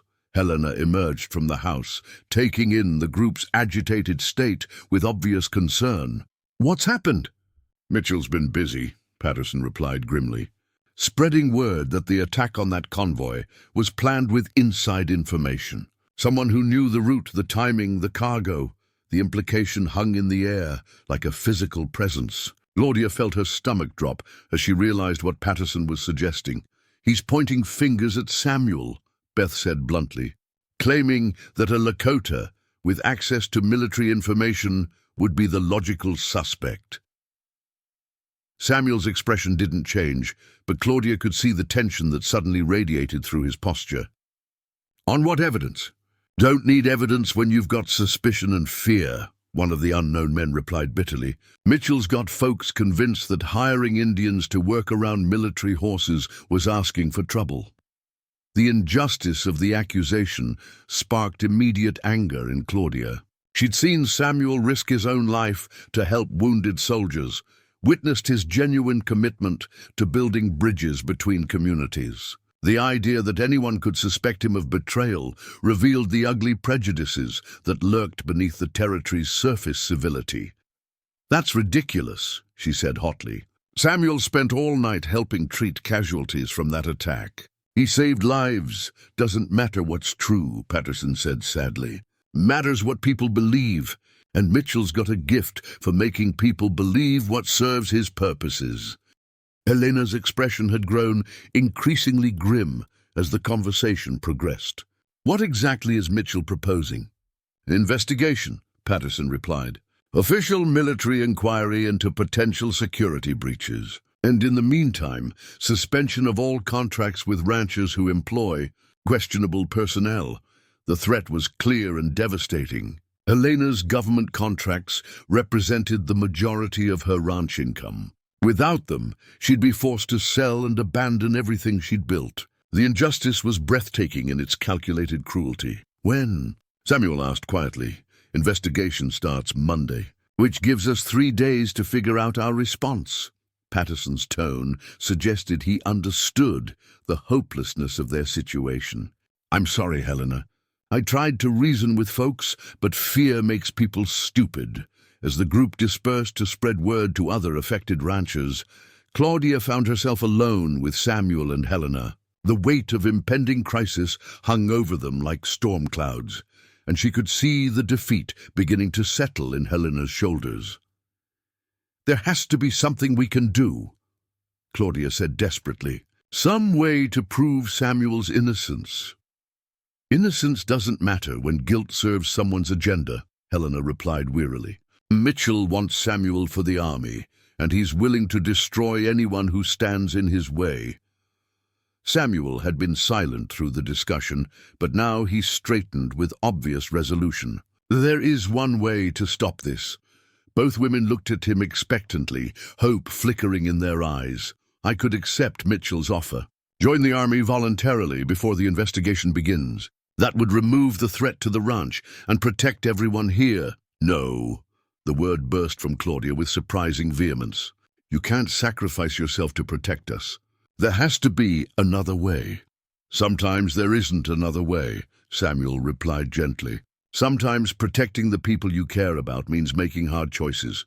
But Claudia had spent too many months accepting defeat, letting others define her possibilities. Standing there in the afternoon sunlight, watching two people she'd grown to love contemplate surrender, she felt something shift inside her chest. The woman who had stepped in front of a panicked horse, who had worked through the night to save wounded soldiers, who had discovered her own strength in the face of crisis, that woman wasn't going to stand by and watch injustice triumph. "No," she said again, her voice carrying new authority. "We're going to fight this, all of us together, and we're going to win." The determination in her voice surprised even her, but it felt right in a way nothing had for months. For the first time since Robert's death, Claudia Morrison knew exactly who she was and what she was fighting for. The morning of the military investigation dawned clear and cold, with frost painting the prairie grass silver in the early light. Claudia stood at her bedroom window, watching Samuel prepare the horses for what could be his final day of work at the Morrison Ranch. The sight of his methodical movements, the quiet competence she'd come to associate with safety and stability, filled her with a determination that surprised her with its intensity. Over the past 3 days, she'd thrown herself into research with the same thoroughness she'd once applied to managing Robert's failing business affairs. The difference was that this time, she was fighting for something that mattered rather than merely postponing inevitable defeat. "Any luck with the territorial records?" Helena asked, joining her in the kitchen, where Claudia had spread documents across every available surface. "More than I hoped." Claudia indicated a pile of official papers she'd obtained through contacts in Bismarck. "Captain Mitchell's service record makes interesting reading. 3 previous postings, 2 of which ended with official reprimands for exceeding authority in recruitment matters." Helena leaned closer to examine the documents. "What kind of exceeding authority?" "Coercing civilian contractors, making threats to secure compliance with military objectives, using emergency powers for personal gain." Claudia's voice carried satisfaction as she outlined Mitchell's pattern of abuse. "He's been playing this same game for years, just never with someone who bothered to document his methods." The sound of approaching horses interrupted their discussion. Through the window, they could see a formal military procession approaching. Captain Mitchell leading a group of 6 soldiers, all mounted and armed, as if expecting resistance. The display of force was clearly calculated to intimidate, but it had the opposite effect on Claudia. Instead of fear, she felt the cold anger that had sustained her through months of fighting Robert's creditors and social ostracism. "Remember the plan," she told Helena quietly. "Let me handle the initial conversation. The legal precedents I found should give us solid ground to stand on." Helena nodded, though concern shadowed her eyes. "Just be careful, dear. Mitchell didn't get where he is by playing fair." The 2 women moved to the front porch to meet their unwelcome visitors. Samuel emerged from the barn at the same time, his expression carefully neutral as he took in the military presence. The sight of him standing alone against such overwhelming force sparked protective fury in Claudia's chest. Captain Mitchell dismounted with theatrical precision, his movements designed to project authority and control. But Claudia had spent years observing men who used ceremony to mask insecurity, and she recognized the performance for what it was. "Mrs. Morrison, Miss Morrison," Mitchell began formally. "I'm here to conduct the investigation we discussed. I'll need to interview your employee and examine any correspondence or documentation related to military contracts." "Of course." "Captain," Claudia replied smoothly, stepping forward to take charge of the interaction. "I'm sure you have the proper legal authorization for such a comprehensive investigation." Mitchell's expression flickered with surprise at being challenged so directly. "This is a military matter, miss. Emergency protocols apply. Actually, it's a civilian matter involving civilian contractors on civilian property." Claudia's voice carried the authority she'd learned from watching skilled lawyers handle Robert's business disputes. "Which means territorial law applies, not military emergency powers." She produced a set of legal documents from her reticule, offering them for Mitchell's inspection. "I took the liberty of consulting with territorial authorities about proper procedures. Any investigation of civilian personnel requires either formal charges filed with the territorial court or a warrant issued by a civilian magistrate." The captain's face darkened as he scanned the papers. "This is highly irregular. Military security matters must still follow territorial law when they involve civilian subjects," Claudia interrupted firmly. "Unless, of course, you're declaring martial law. In which case, I assume you have the proper authorization from territorial headquarters." The challenge caught Mitchell completely off guard. He'd clearly expected to intimidate a group of isolated ranchers into compliance, not to face someone who understood legal procedures and wasn't afraid to use them. The silence stretched between them as he considered his options. "Perhaps," Helena interjected diplomatically, "we could discuss this more comfortably inside. I'm sure we can reach an understanding that serves everyone's interests." Mitchell's jaw tightened, but he nodded curtly. "Very well. But I want it understood that obstruction of a military investigation carries serious consequences, as does conducting illegal searches and making false accusations," Claudia replied evenly. "I'm sure we all want to proceed properly." The group moved into Helena's parlor, where Claudia had carefully arranged additional documentation to support their position. The sight of legal papers, territorial regulations, and official correspondence created an atmosphere of serious preparation that clearly unsettled Mitchell. "Now then," Claudia began, taking the initiative before Mitchell could establish control, "let's discuss the specific allegations that prompted this investigation. I understand you suspect inside information was used to plan the attack on the military convoy." "That's classified information," Mitchell replied stiffly. "Not according to the territorial regulations you're operating under." Claudia consulted another document. "Civilian subjects have the right to know the specific charges they're facing and the evidence supporting those charges."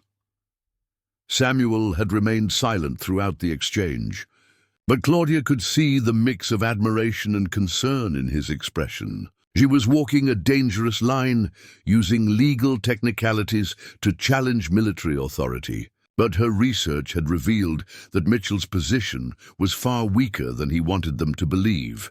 "The attack occurred along a route that was supposedly secret," Mitchell said finally. "Only military personnel and certain civilian contractors had access to that information." "And how many people would that include?" Claudia asked. Mitchell's hesitation told her everything she needed to know. "Approximately 47 individuals.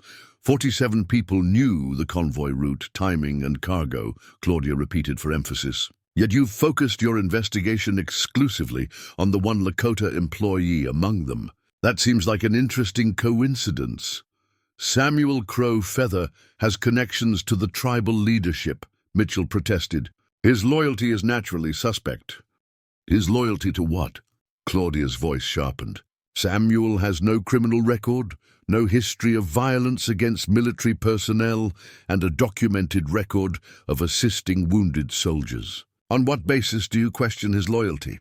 The question hung in the air like an accusation. Mitchell's face flushed with anger, but he seemed to realize that stating his real reasons would expose the prejudice underlying his investigation. Furthermore, Claudia continued, producing another set of documents, I've obtained statements from several witnesses at Fort Lincoln who can testify to Samuel's actions during the convoy attack's aftermath. Dr. Reynolds, Sergeant Collins, and 3 other medical personnel have provided sworn affidavits regarding his assistance with wounded soldiers. Mitchell snatched the papers from her hands, scanning them with obvious frustration. Testimony about actions after the attack doesn't prove innocence regarding actions before it. You're absolutely right, Claudia agreed. Which is why I also obtained these. She handed over a final set of documents, telegraph records from the fort's communications office, showing the exact times when convoy information had been transmitted to various contractors. The timestamps proved that Samuel had been working with witnesses present during the entire period when sensitive information was being distributed. These records show that every piece of classified information about the convoy was transmitted during hours when Samuel was conducting horse training sessions with multiple witnesses present. Unless you're suggesting he has the ability to be in 2 places at once. The documentation was devastating to Mitchell's case, and everyone in the room knew it. The captain's face cycled through anger, frustration, and calculation as he realized his carefully constructed accusation was falling apart. This proves nothing, he said finally, but his voice lacked conviction. Documents can be falsified, witnesses can be bought. Are you accusing military personnel of falsifying official records and perjury? Claudia asked quietly. Because that's a very serious allegation to make without evidence. The trap she'd laid was perfect. Mitchell could either admit his investigation was groundless or accuse his own people of corruption. Either choice would undermine his authority and expose his motivations. Samuel chose that moment to speak for the first time since the confrontation began. Captain, if you believe I'm guilty of betraying the people I've spent 3 years serving, then arrest me. File formal charges and present your evidence in territorial court. His voice was calm and steady, carrying the quiet dignity that had first attracted Claudia's attention. But if this is really about forcing me to join the army, then let's discuss that directly instead of destroying innocent people's livelihoods with false accusations. The direct challenge seemed to break something in Mitchell's composure. You think you're clever, don't you? Using legal technicalities and sympathetic women to avoid your responsibilities? I think I'm a free man living in territory governed by law, not military convenience, Samuel replied evenly. Mitchell stood abruptly, his hand moving instinctively toward his sidearm before stopping as he remembered where he was. This isn't over. The army has legitimate security concerns, and one way or another they'll be addressed. I'm sure they will, Claudia said, rising to face him. Through proper legal channels, with appropriate evidence, and according to territorial law, just as the Constitution guarantees.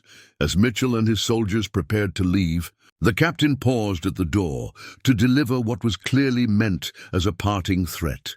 Miss Morrison, you've involved yourself in matters beyond your understanding. The frontier is a dangerous place for people who make the wrong enemies. But Claudia had spent months living with threats and intimidation, and Mitchell's ham-fisted attempt at coercion only strengthened her resolve. Captain Mitchell, I've researched your service record quite thoroughly, including the reprimands for exceeding authority and the pending investigation into your recruitment methods in Colorado Territory. Her smile was as sharp as the winter wind. Perhaps you should consider whether you can afford to make new enemies right now. The color drained from Mitchell's face as he realized she knew about his previous misconduct. Without another word, he stalked from the house, his soldiers following in obvious confusion about what had just transpired. As the sound of departing horses faded, the three occupants of the parlor stood in stunned silence. The confrontation had ended in victory, but everyone understood it was likely temporary. "Well," Helena said finally, "that was certainly educational. I had no idea you possessed such formidable legal knowledge." Claudia sank into a chair, the adrenaline of the past hour leaving her drained. "I learned a lot during Robert's final months, dealing with creditors and business partners who thought a grieving widow would be easy to cheat. Turns out those skills transfer to other situations." Samuel moved to sit across from her, his dark eyes intense with an emotion she couldn't quite read. "You didn't have to do that. Put yourself at risk to protect me." "Yes, I did." The words came out with more force than she'd intended. "I couldn't stand by and watch injustice triumph when I had the ability to fight it. But Mitchell was right about one thing. You've made a dangerous enemy. He won't forget this humiliation." Claudia met his gaze steadily. "Then we'll have to be ready for whatever comes next. Together." The word hung between them, loaded with implications that went far beyond the immediate crisis. Samuel's expression softened, and for a moment the careful barriers he maintained seemed to lower completely. "Together," he repeated quietly. "I like the sound of that." The moment was interrupted by the arrival of another visitor, Beth Patterson, riding hard from the direction of town. She dismounted quickly, her expression carrying news that was clearly urgent. "You need to hear this," she called, as she hurried toward the house. "Word just came from the telegraph office. There's been another attack, bigger than the last one. A whole wagon train wiped out near the Yellowstone crossing. The news hit them like a physical blow. Another attack meant increased military pressure, more demands for action, and renewed suspicion toward anyone with tribal connections." "How many casualties?" Eleanor asked grimly. 43 dead, including women and children. "Survivors say it was organized, planned, not just a random raid." Beth's voice carried the weight of impending disaster. "Mitchell's already sent word to territorial headquarters requesting emergency powers. Martial law, suspension of civilian authority, the whole arsenal." Claudia felt her stomach drop as the implications became clear. With emergency powers, Mitchell could ignore all the legal protections she'd used to stop his investigation. He could arrest Samuel without charges, seize the ranch without warrants, and crush anyone who opposed him. "How much time do we have?" Samuel asked. "The territorial governor's response should come through by tomorrow morning. If he grants Mitchell's request." Beth didn't need to finish the sentence. The room fell silent as everyone contemplated their drastically changed circumstances. The victory they'd just achieved had become meaningless in the face of this new crisis. Worse, it had probably convinced Mitchell that extraordinary measures were necessary to deal with their resistance. "We could run," Helena said quietly. "Take the horses and head for Canada. Start over somewhere beyond Mitchell's reach." "Running won't solve the larger problem," Samuel replied. "Mitchell will just find other targets, other ways to abuse his power, and the conflict between the tribes and the government will continue to escalate." Claudia found herself thinking about courage and choices, about the difference between tactical retreat and strategic surrender. Everything in her experience counseled caution, self-preservation, the safety of known limitations. But something deeper, the part of her that had stepped in front of a panicked horse, that had fought through the night to save wounded soldiers, demanded a different response. "What if we don't run?" she said slowly. "What if we find a way to stop this cycle of violence before it destroys everyone?" Samuel and Helena both stared at her, as if she'd suggested flying to the moon. "How?" Samuel asked. "The government wants the tribes on reservations, the tribes want their land back, and people like Mitchell profit from the conflict. Where's the room for compromise?" Claudia's mind was racing, connecting pieces of information she'd gathered over the past weeks. Maria's visit, the upcoming treaty negotiations, Mitchell's pattern of creating crises to advance his career, it all pointed toward a solution that was audacious in its simplicity. "What if the real traitor isn't you?" she said. her voice gaining strength as the idea crystallized. What if someone really is feeding information to the tribes, but it's not to help them attack convoys? What if it's to make sure they attack the right convoys at the right times, to create the exact kind of crisis Mitchell needs to justify his emergency powers? The silence that followed her words was electric with possibility. If she was right, it meant Mitchell wasn't just abusing his authority. He was actively orchestrating the violence he claimed to be fighting. That would be treason, Helena breathed. Yes, it would, Claudia agreed, and proving it might be the only way to save everyone, Samuel, the ranch, and all the innocent people caught between two sides of a war they never chose. Samuel's expression had grown thoughtful, as if he was seeing familiar events in a new light. It would explain why the attacks have been so precisely targeted, why they always seem to happen just when Mitchell needs justification for increased authority. But how do we prove it? Beth asked practically. We can't exactly walk up and ask Mitchell to confess. Claudia's smile was sharp with determination. We don't have to. We just have to catch him in the act. The plan that was forming in her mind was dangerous, possibly suicidal. But for the first time since arriving in Dakota territory, she felt like herself again, not the broken widow hiding from judgment, but the woman who had once managed a failing business while nursing a dying husband. The woman who had learned that sometimes the only way out was through. I'll need to get close to Mitchell, she said slowly. Gain his trust, make him think I'm willing to cooperate. And then, absolutely not, Samuel interrupted firmly. It's too dangerous. Mitchell's already threatened you once, which is exactly why it has to be me, Claudia replied. He thinks he's intimidated me, thinks I'll back down to protect myself. He won't see the real threat until it's too late. The argument that followed was intense but brief. Time was running out, and they all knew desperate situations required desperate measures. By sunset, they had the framework of a plan that was either brilliant or catastrophic, possibly both. As darkness fell over the prairie, Claudia prepared for the most dangerous performance of her life. The broken widow from Kansas City was about to disappear forever, replaced by a woman who had learned that sometimes love was worth fighting for, even when the odds seemed impossible. Especially then, the territorial governor's response arrived with the dawn, carried by an exhausted courier who'd ridden through the night from Bismarck.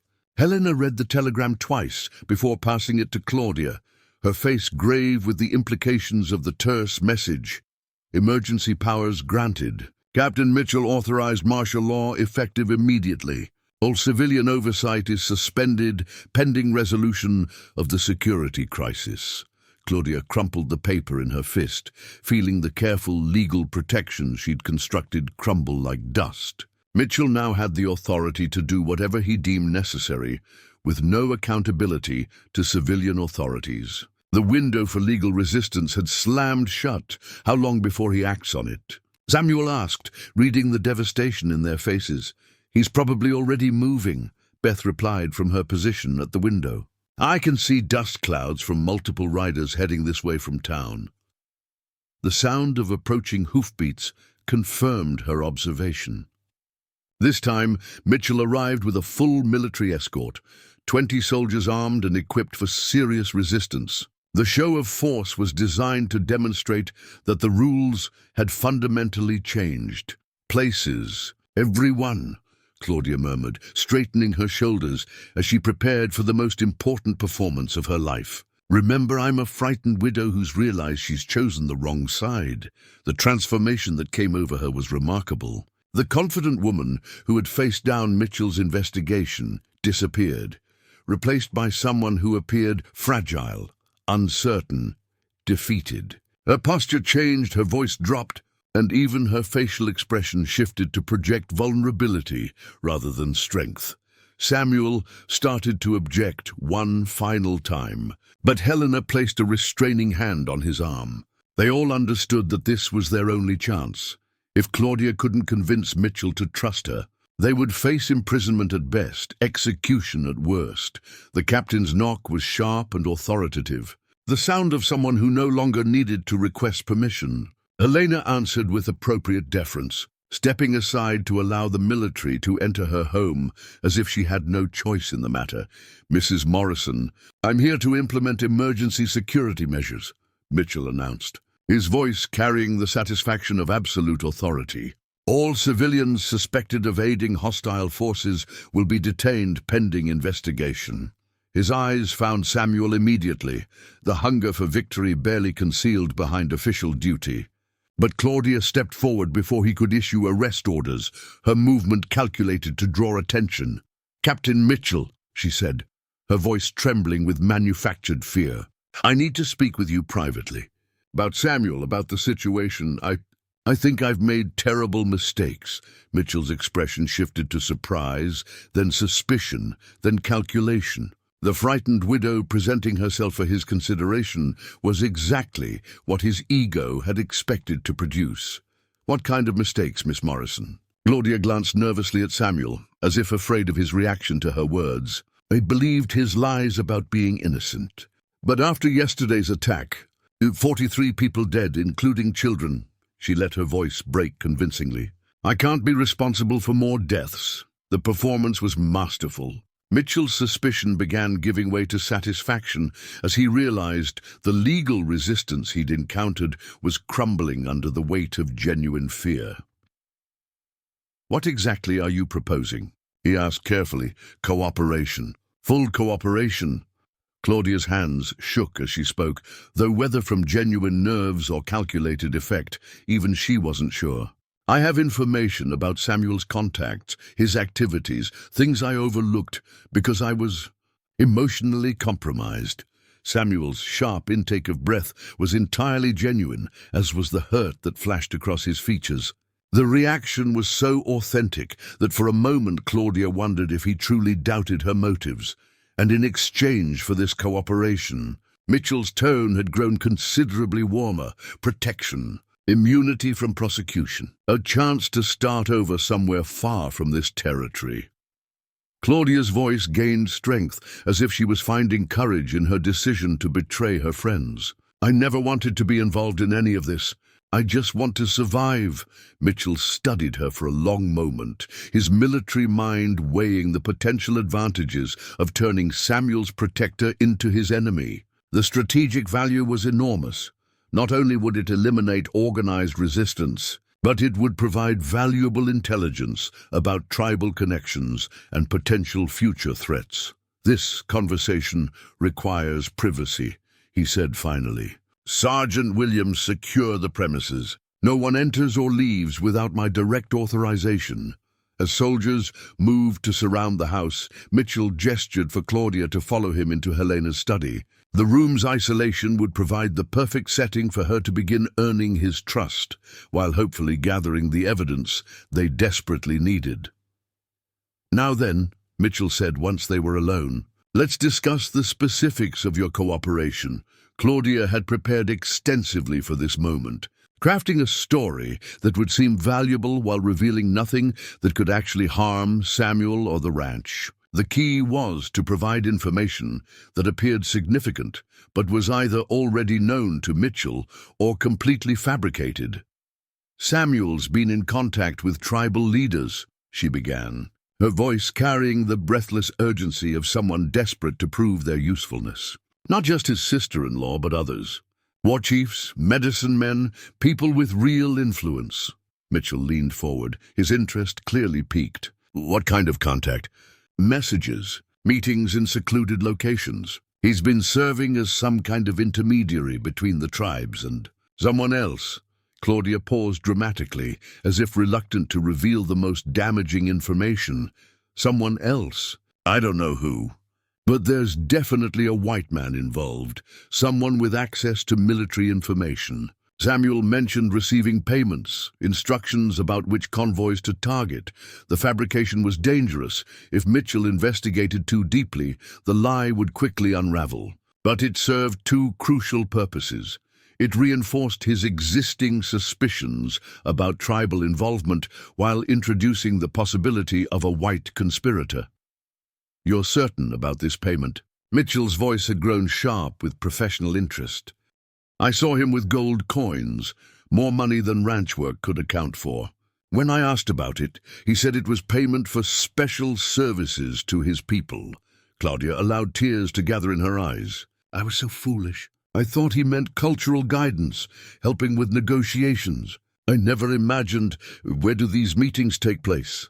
Claudia provided a location she'd carefully selected, an abandoned line shack in the hills that would be difficult to verify quickly, but plausible enough to seem authentic.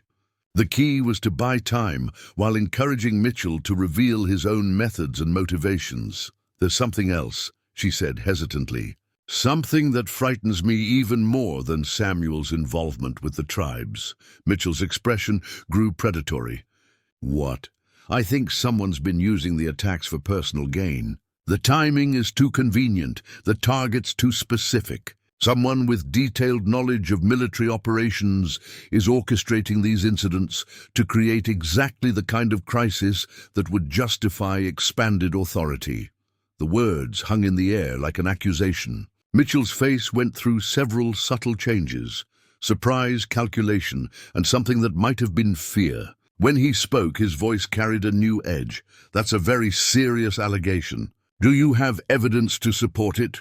Only suspicions. But I've noticed patterns, inconsistencies in the official reports about the attacks. Details that don't match what Samuel let slip about tribal planning.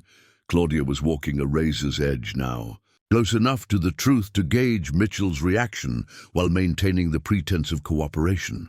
What kind of inconsistencies? The attacks always seemed to target convoys, carrying specific types of supplies, weapons, ammunition, medical equipment. Never food or general supplies that would actually help starving tribal members. It's almost as if someone wanted to ensure maximum military impact rather than maximum tribal benefit.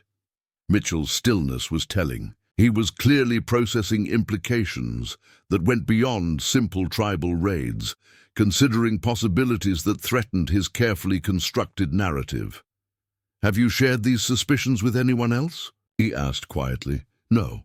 I wasn't sure what they meant until after yesterday's attack. But now..." Claudia let the implication hang unfinished, allowing Mitchell to draw his own conclusions about what she might have discovered.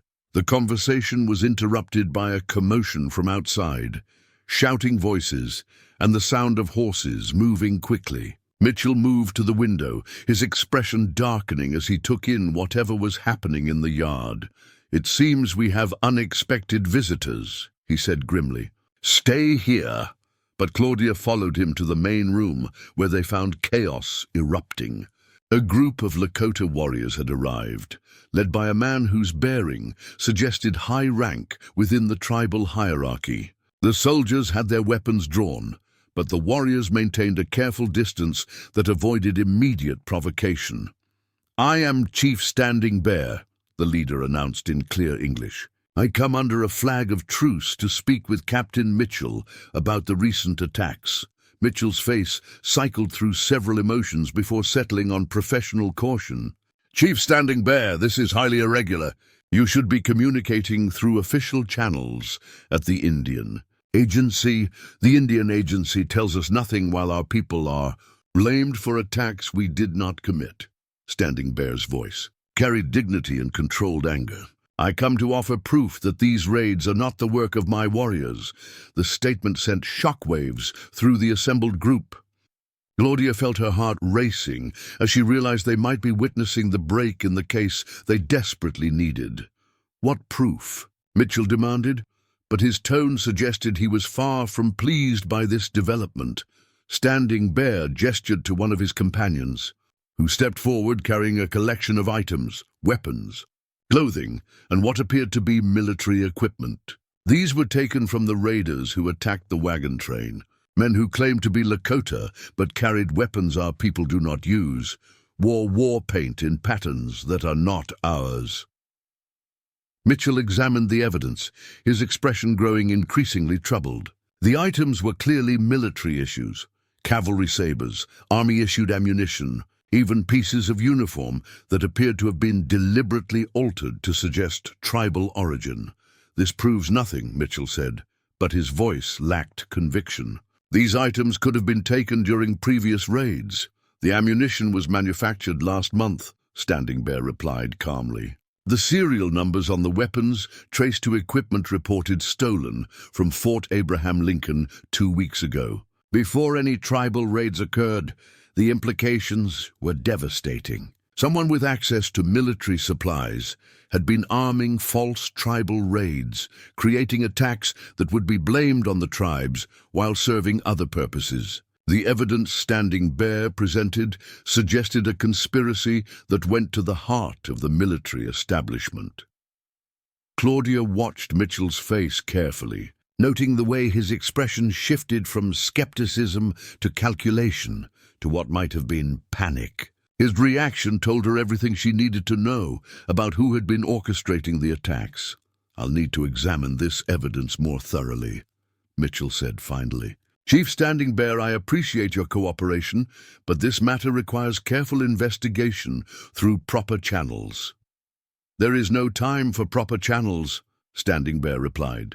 "More attacks are planned, Captain. Attacks that will be blamed on my people while serving the interests of those who profit from conflict."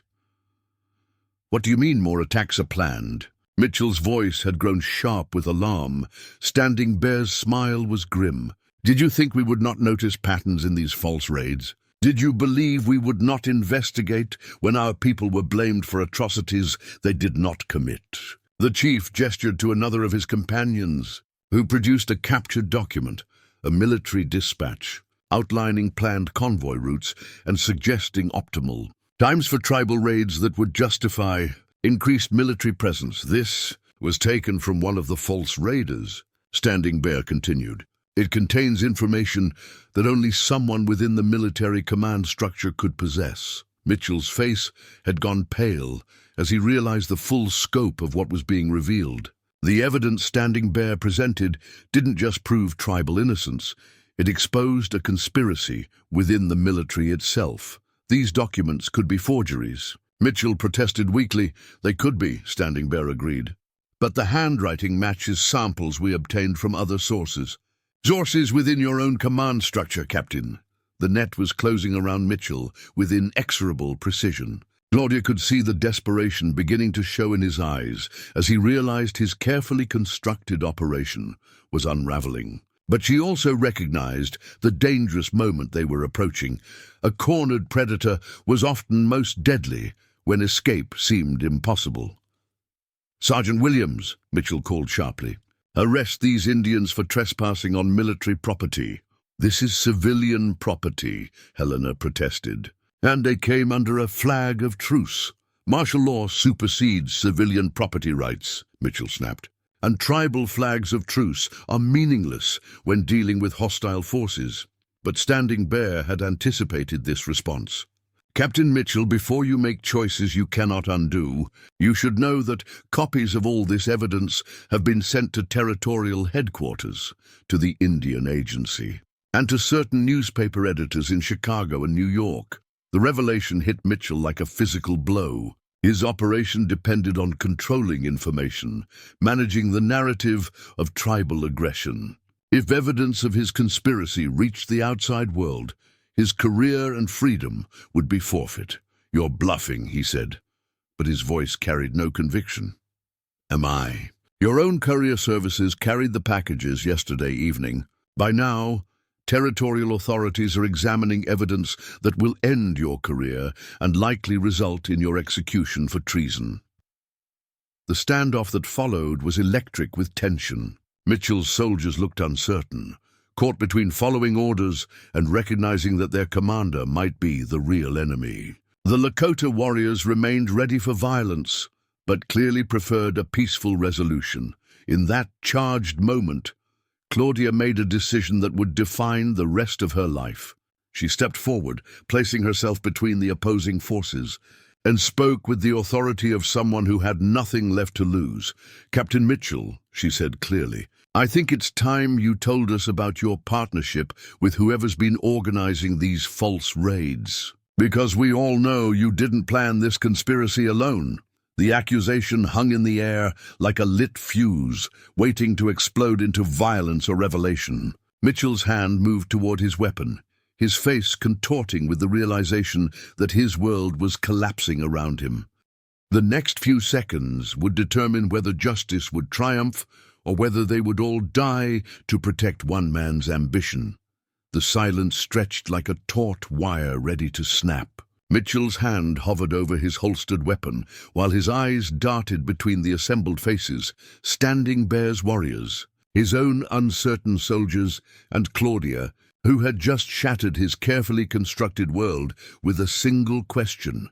"You have no idea what you're talking about," Mitchell said, but his voice lacked conviction. Sweat beaded on his forehead despite the cool morning air. "Don't I?" Claudia stepped closer, her fear finally genuine but overshadowed by righteous anger. "Let me tell you what I think happened. You needed a war to advance your career, but the tribes weren't cooperating. So you found someone willing to stage attacks that would look like tribal raids while giving you the crisis you needed."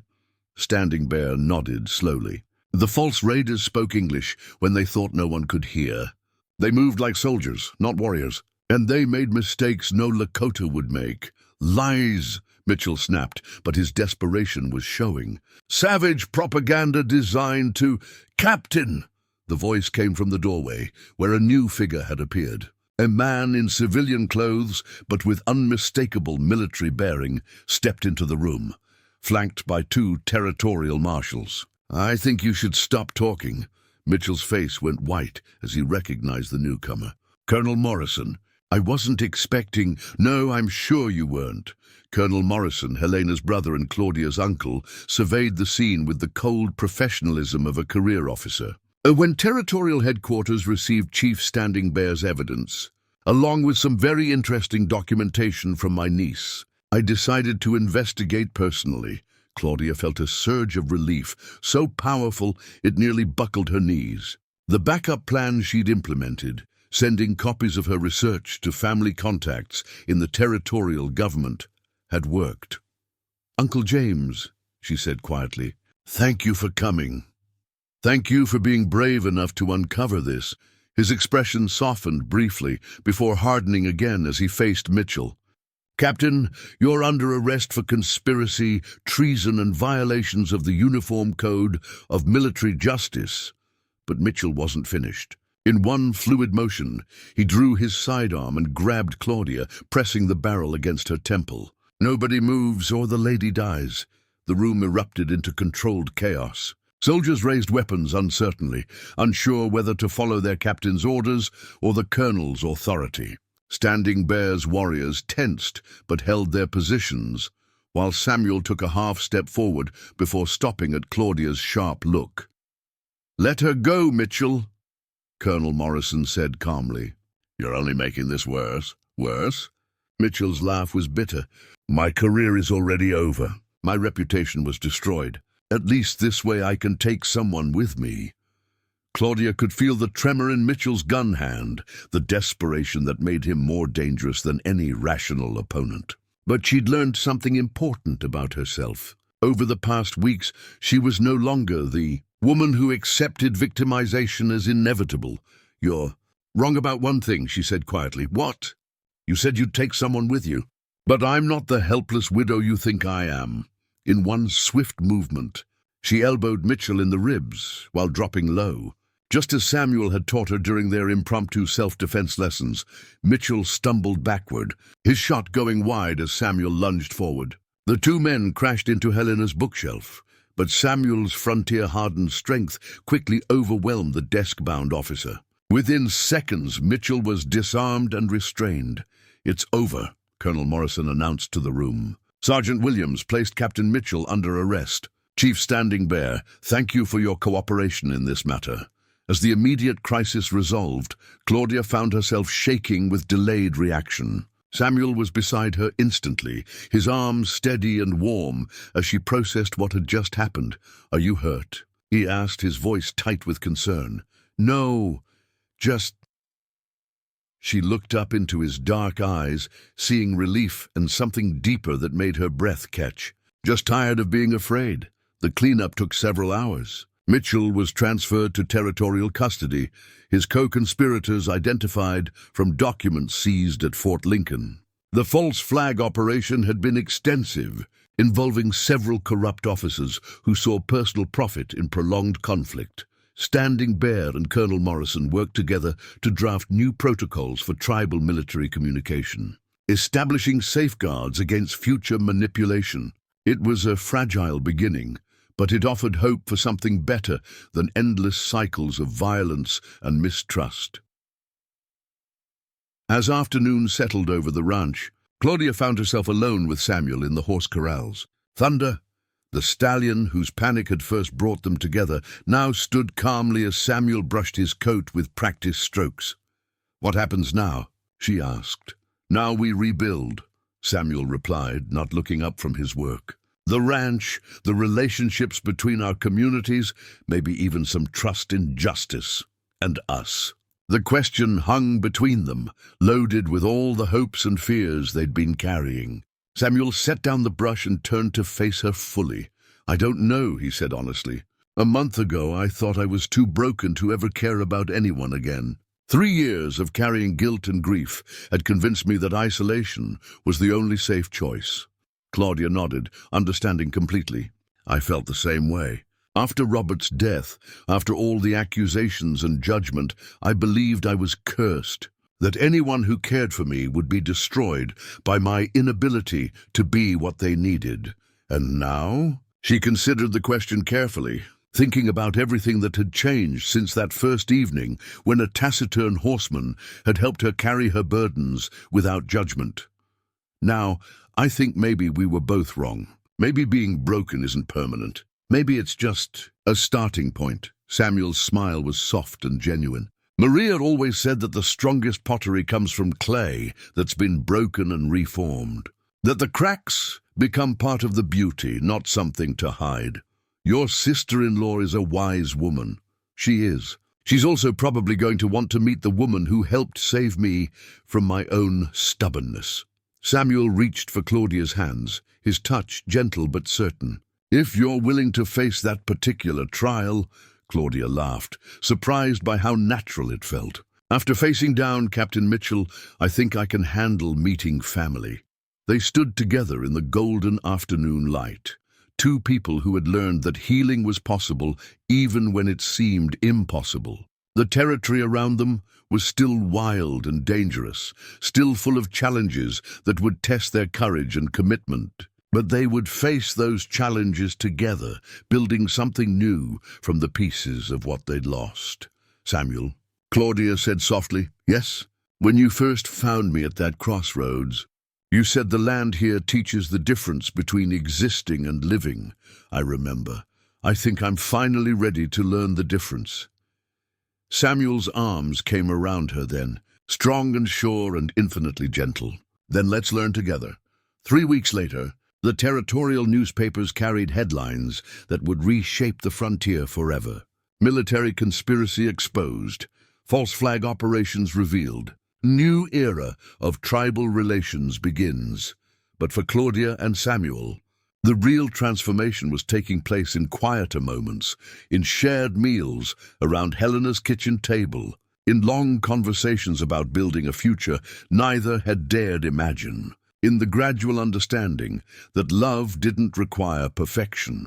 The ranch had become a hub of activity as government officials, tribal representatives, and territorial authorities worked to establish new protocols for peaceful coexistence. Samuel found himself serving as an interpreter and mediator, his unique position between two worlds, making him invaluable to the delicate negotiations. "You realize this makes you something of a public figure," Claudia observed one evening as they watched Samuel explain cavalry procedures to a group of young Lakota warriors who would be serving as tribal police under the new agreements. "Terrifying thought," Samuel replied, but his voice carried satisfaction rather than anxiety. "Though I suspect Maria's pleased that I'm finally accepting responsibility instead of hiding from it." Maria Crowfeather had indeed returned to the ranch, bringing with her a delegation of tribal elders who were curious about the white woman who had helped expose the conspiracy against their people. The initial meetings had been formal and cautious. But Claudia's straightforward manner and obvious respect for Samuel had gradually won acceptance. "She asked me yesterday if I understood what it meant to marry into the tribe," Claudia said, testing Samuel's reaction to the implication. Samuel's hands stilled on the bridle he was mending. "And what did you tell her?" "That I was still learning what it meant to be myself, but that I was willing to learn about being part of something larger." Claudia moved closer, studying his face in the lamplight. "Was that the right answer?" "There is no wrong answer when it comes from the heart," Samuel replied, setting aside his work to give her his full attention. "But marriage is more than just joining lives together. In my culture, it means accepting responsibility for the welfare of the entire community. I've spent most of my adult life failing at being what one man expected me to be," Claudia said honestly. "The idea of disappointing an entire community is rather daunting." Samuel's smile was gentle but knowing. "You've already proven yourself to my people by fighting for justice when it would have been safer to remain silent. That matters more than whether you can weave traditional patterns or prepare certain foods." Their conversation was interrupted by the arrival of Dr. Reynolds from Fort Lincoln, accompanied by a middle-aged woman in practical traveling clothes. The doctor had become a frequent visitor since the conspiracy's exposure, working with Helena and Claudia to establish a proper medical clinic for the expanded community. "Miss Morrison," Dr. Reynolds called as he dismounted, "I'd like you to meet Dr. Sarah Whitman from the Chicago Medical College. She's interested in your proposal for frontier medical training." Dr. Whitman proved to be a remarkable woman, one of the first female physicians to graduate from formal medical school. She'd come west specifically to establish training programs for rural medical care. Her conversation with Claudia revealed possibilities that extended far beyond anything Claudia had imagined. Traditional medical training requires years of formal education in established institutions, Dr. Whitman explained over dinner. But frontier conditions demand practical skills that can be learned through apprenticeship and field experience. What you've described, combining traditional Lakota healing knowledge with modern medical techniques, could revolutionize healthcare in remote areas. The prospect was both thrilling and intimidating. Claudia had discovered her aptitude for medical work almost by accident, but the idea of formal recognition and expanded training appealed to something deep within her. "It would mean travel," Dr. Whitman continued, "spending time in Chicago for advanced coursework, then returning to establish clinics in multiple locations. The territorial government is interested in funding such programs, especially given the success of the recent negotiations." Samuel listened to the discussion with obvious pride but also concern.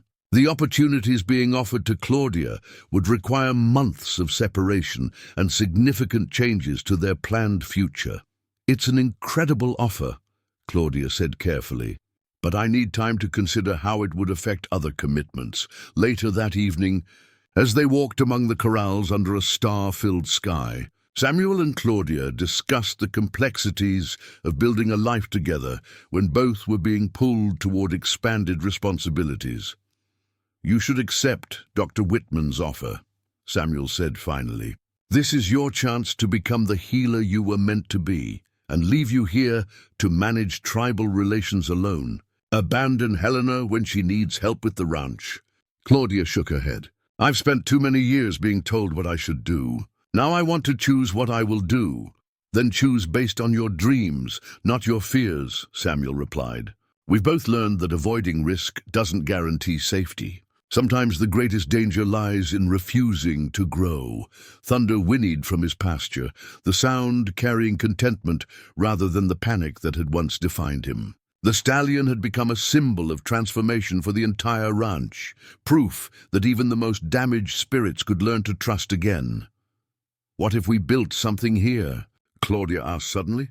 "Not just a medical clinic, but a training center.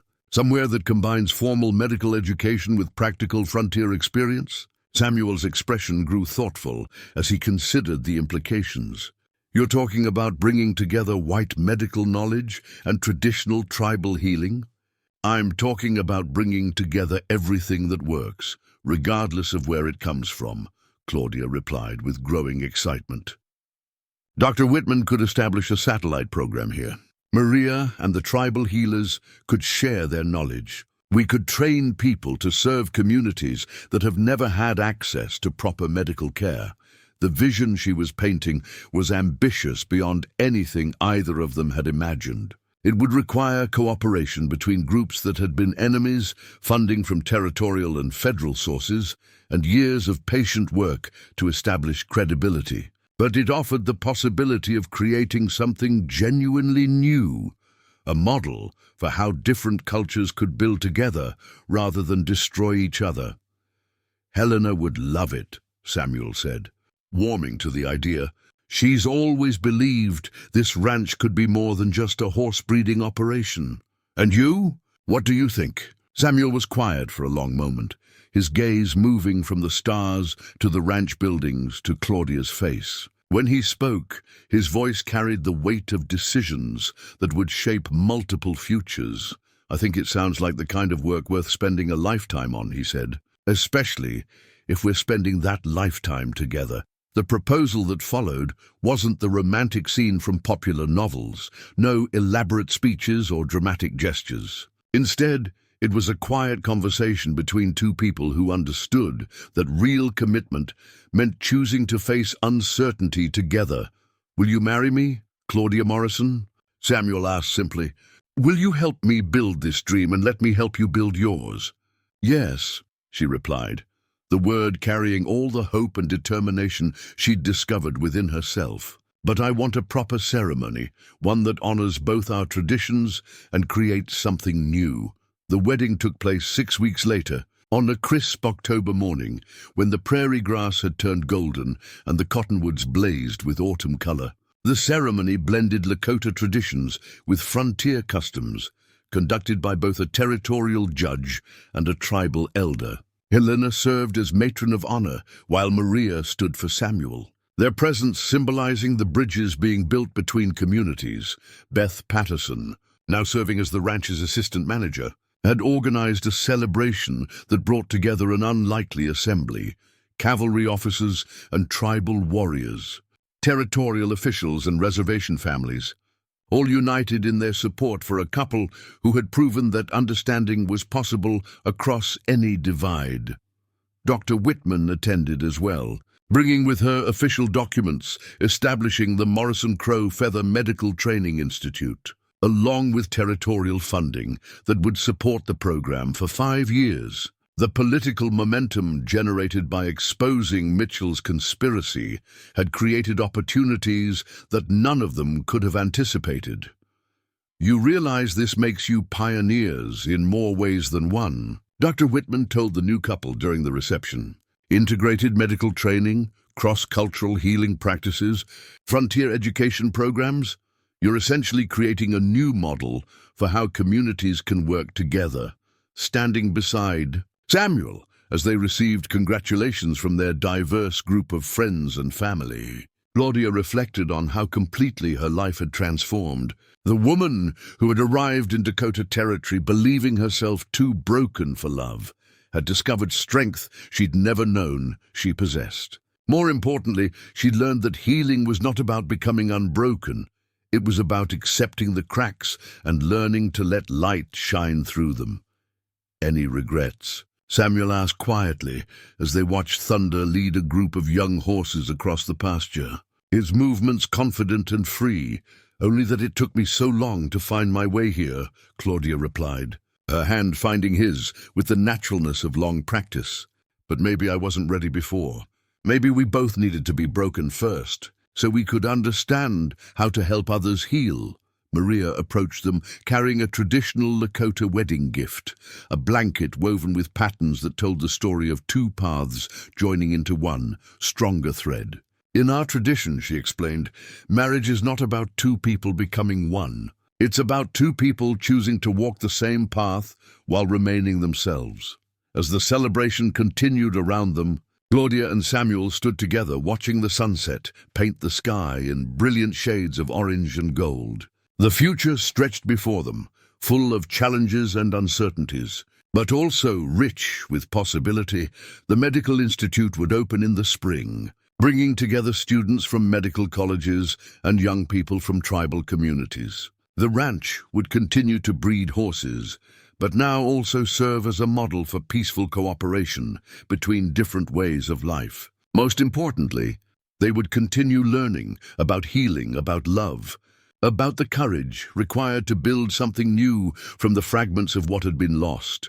The broken-hearted woman and the grieving warrior had indeed learned to heal together, discovering that the strongest foundations were often built from shared scars. Their story would inspire others facing their own forms of brokenness, proving that sometimes the most beautiful futures grew from the most unlikely beginnings. As the stars emerged in the darkening sky, Claudia Morrison Crow Feather knew with quiet certainty that she was finally, completely exactly where she belonged. Up next, you've got two more standout stories right on your screen. If this one hits the mark, you won't want to pass these up.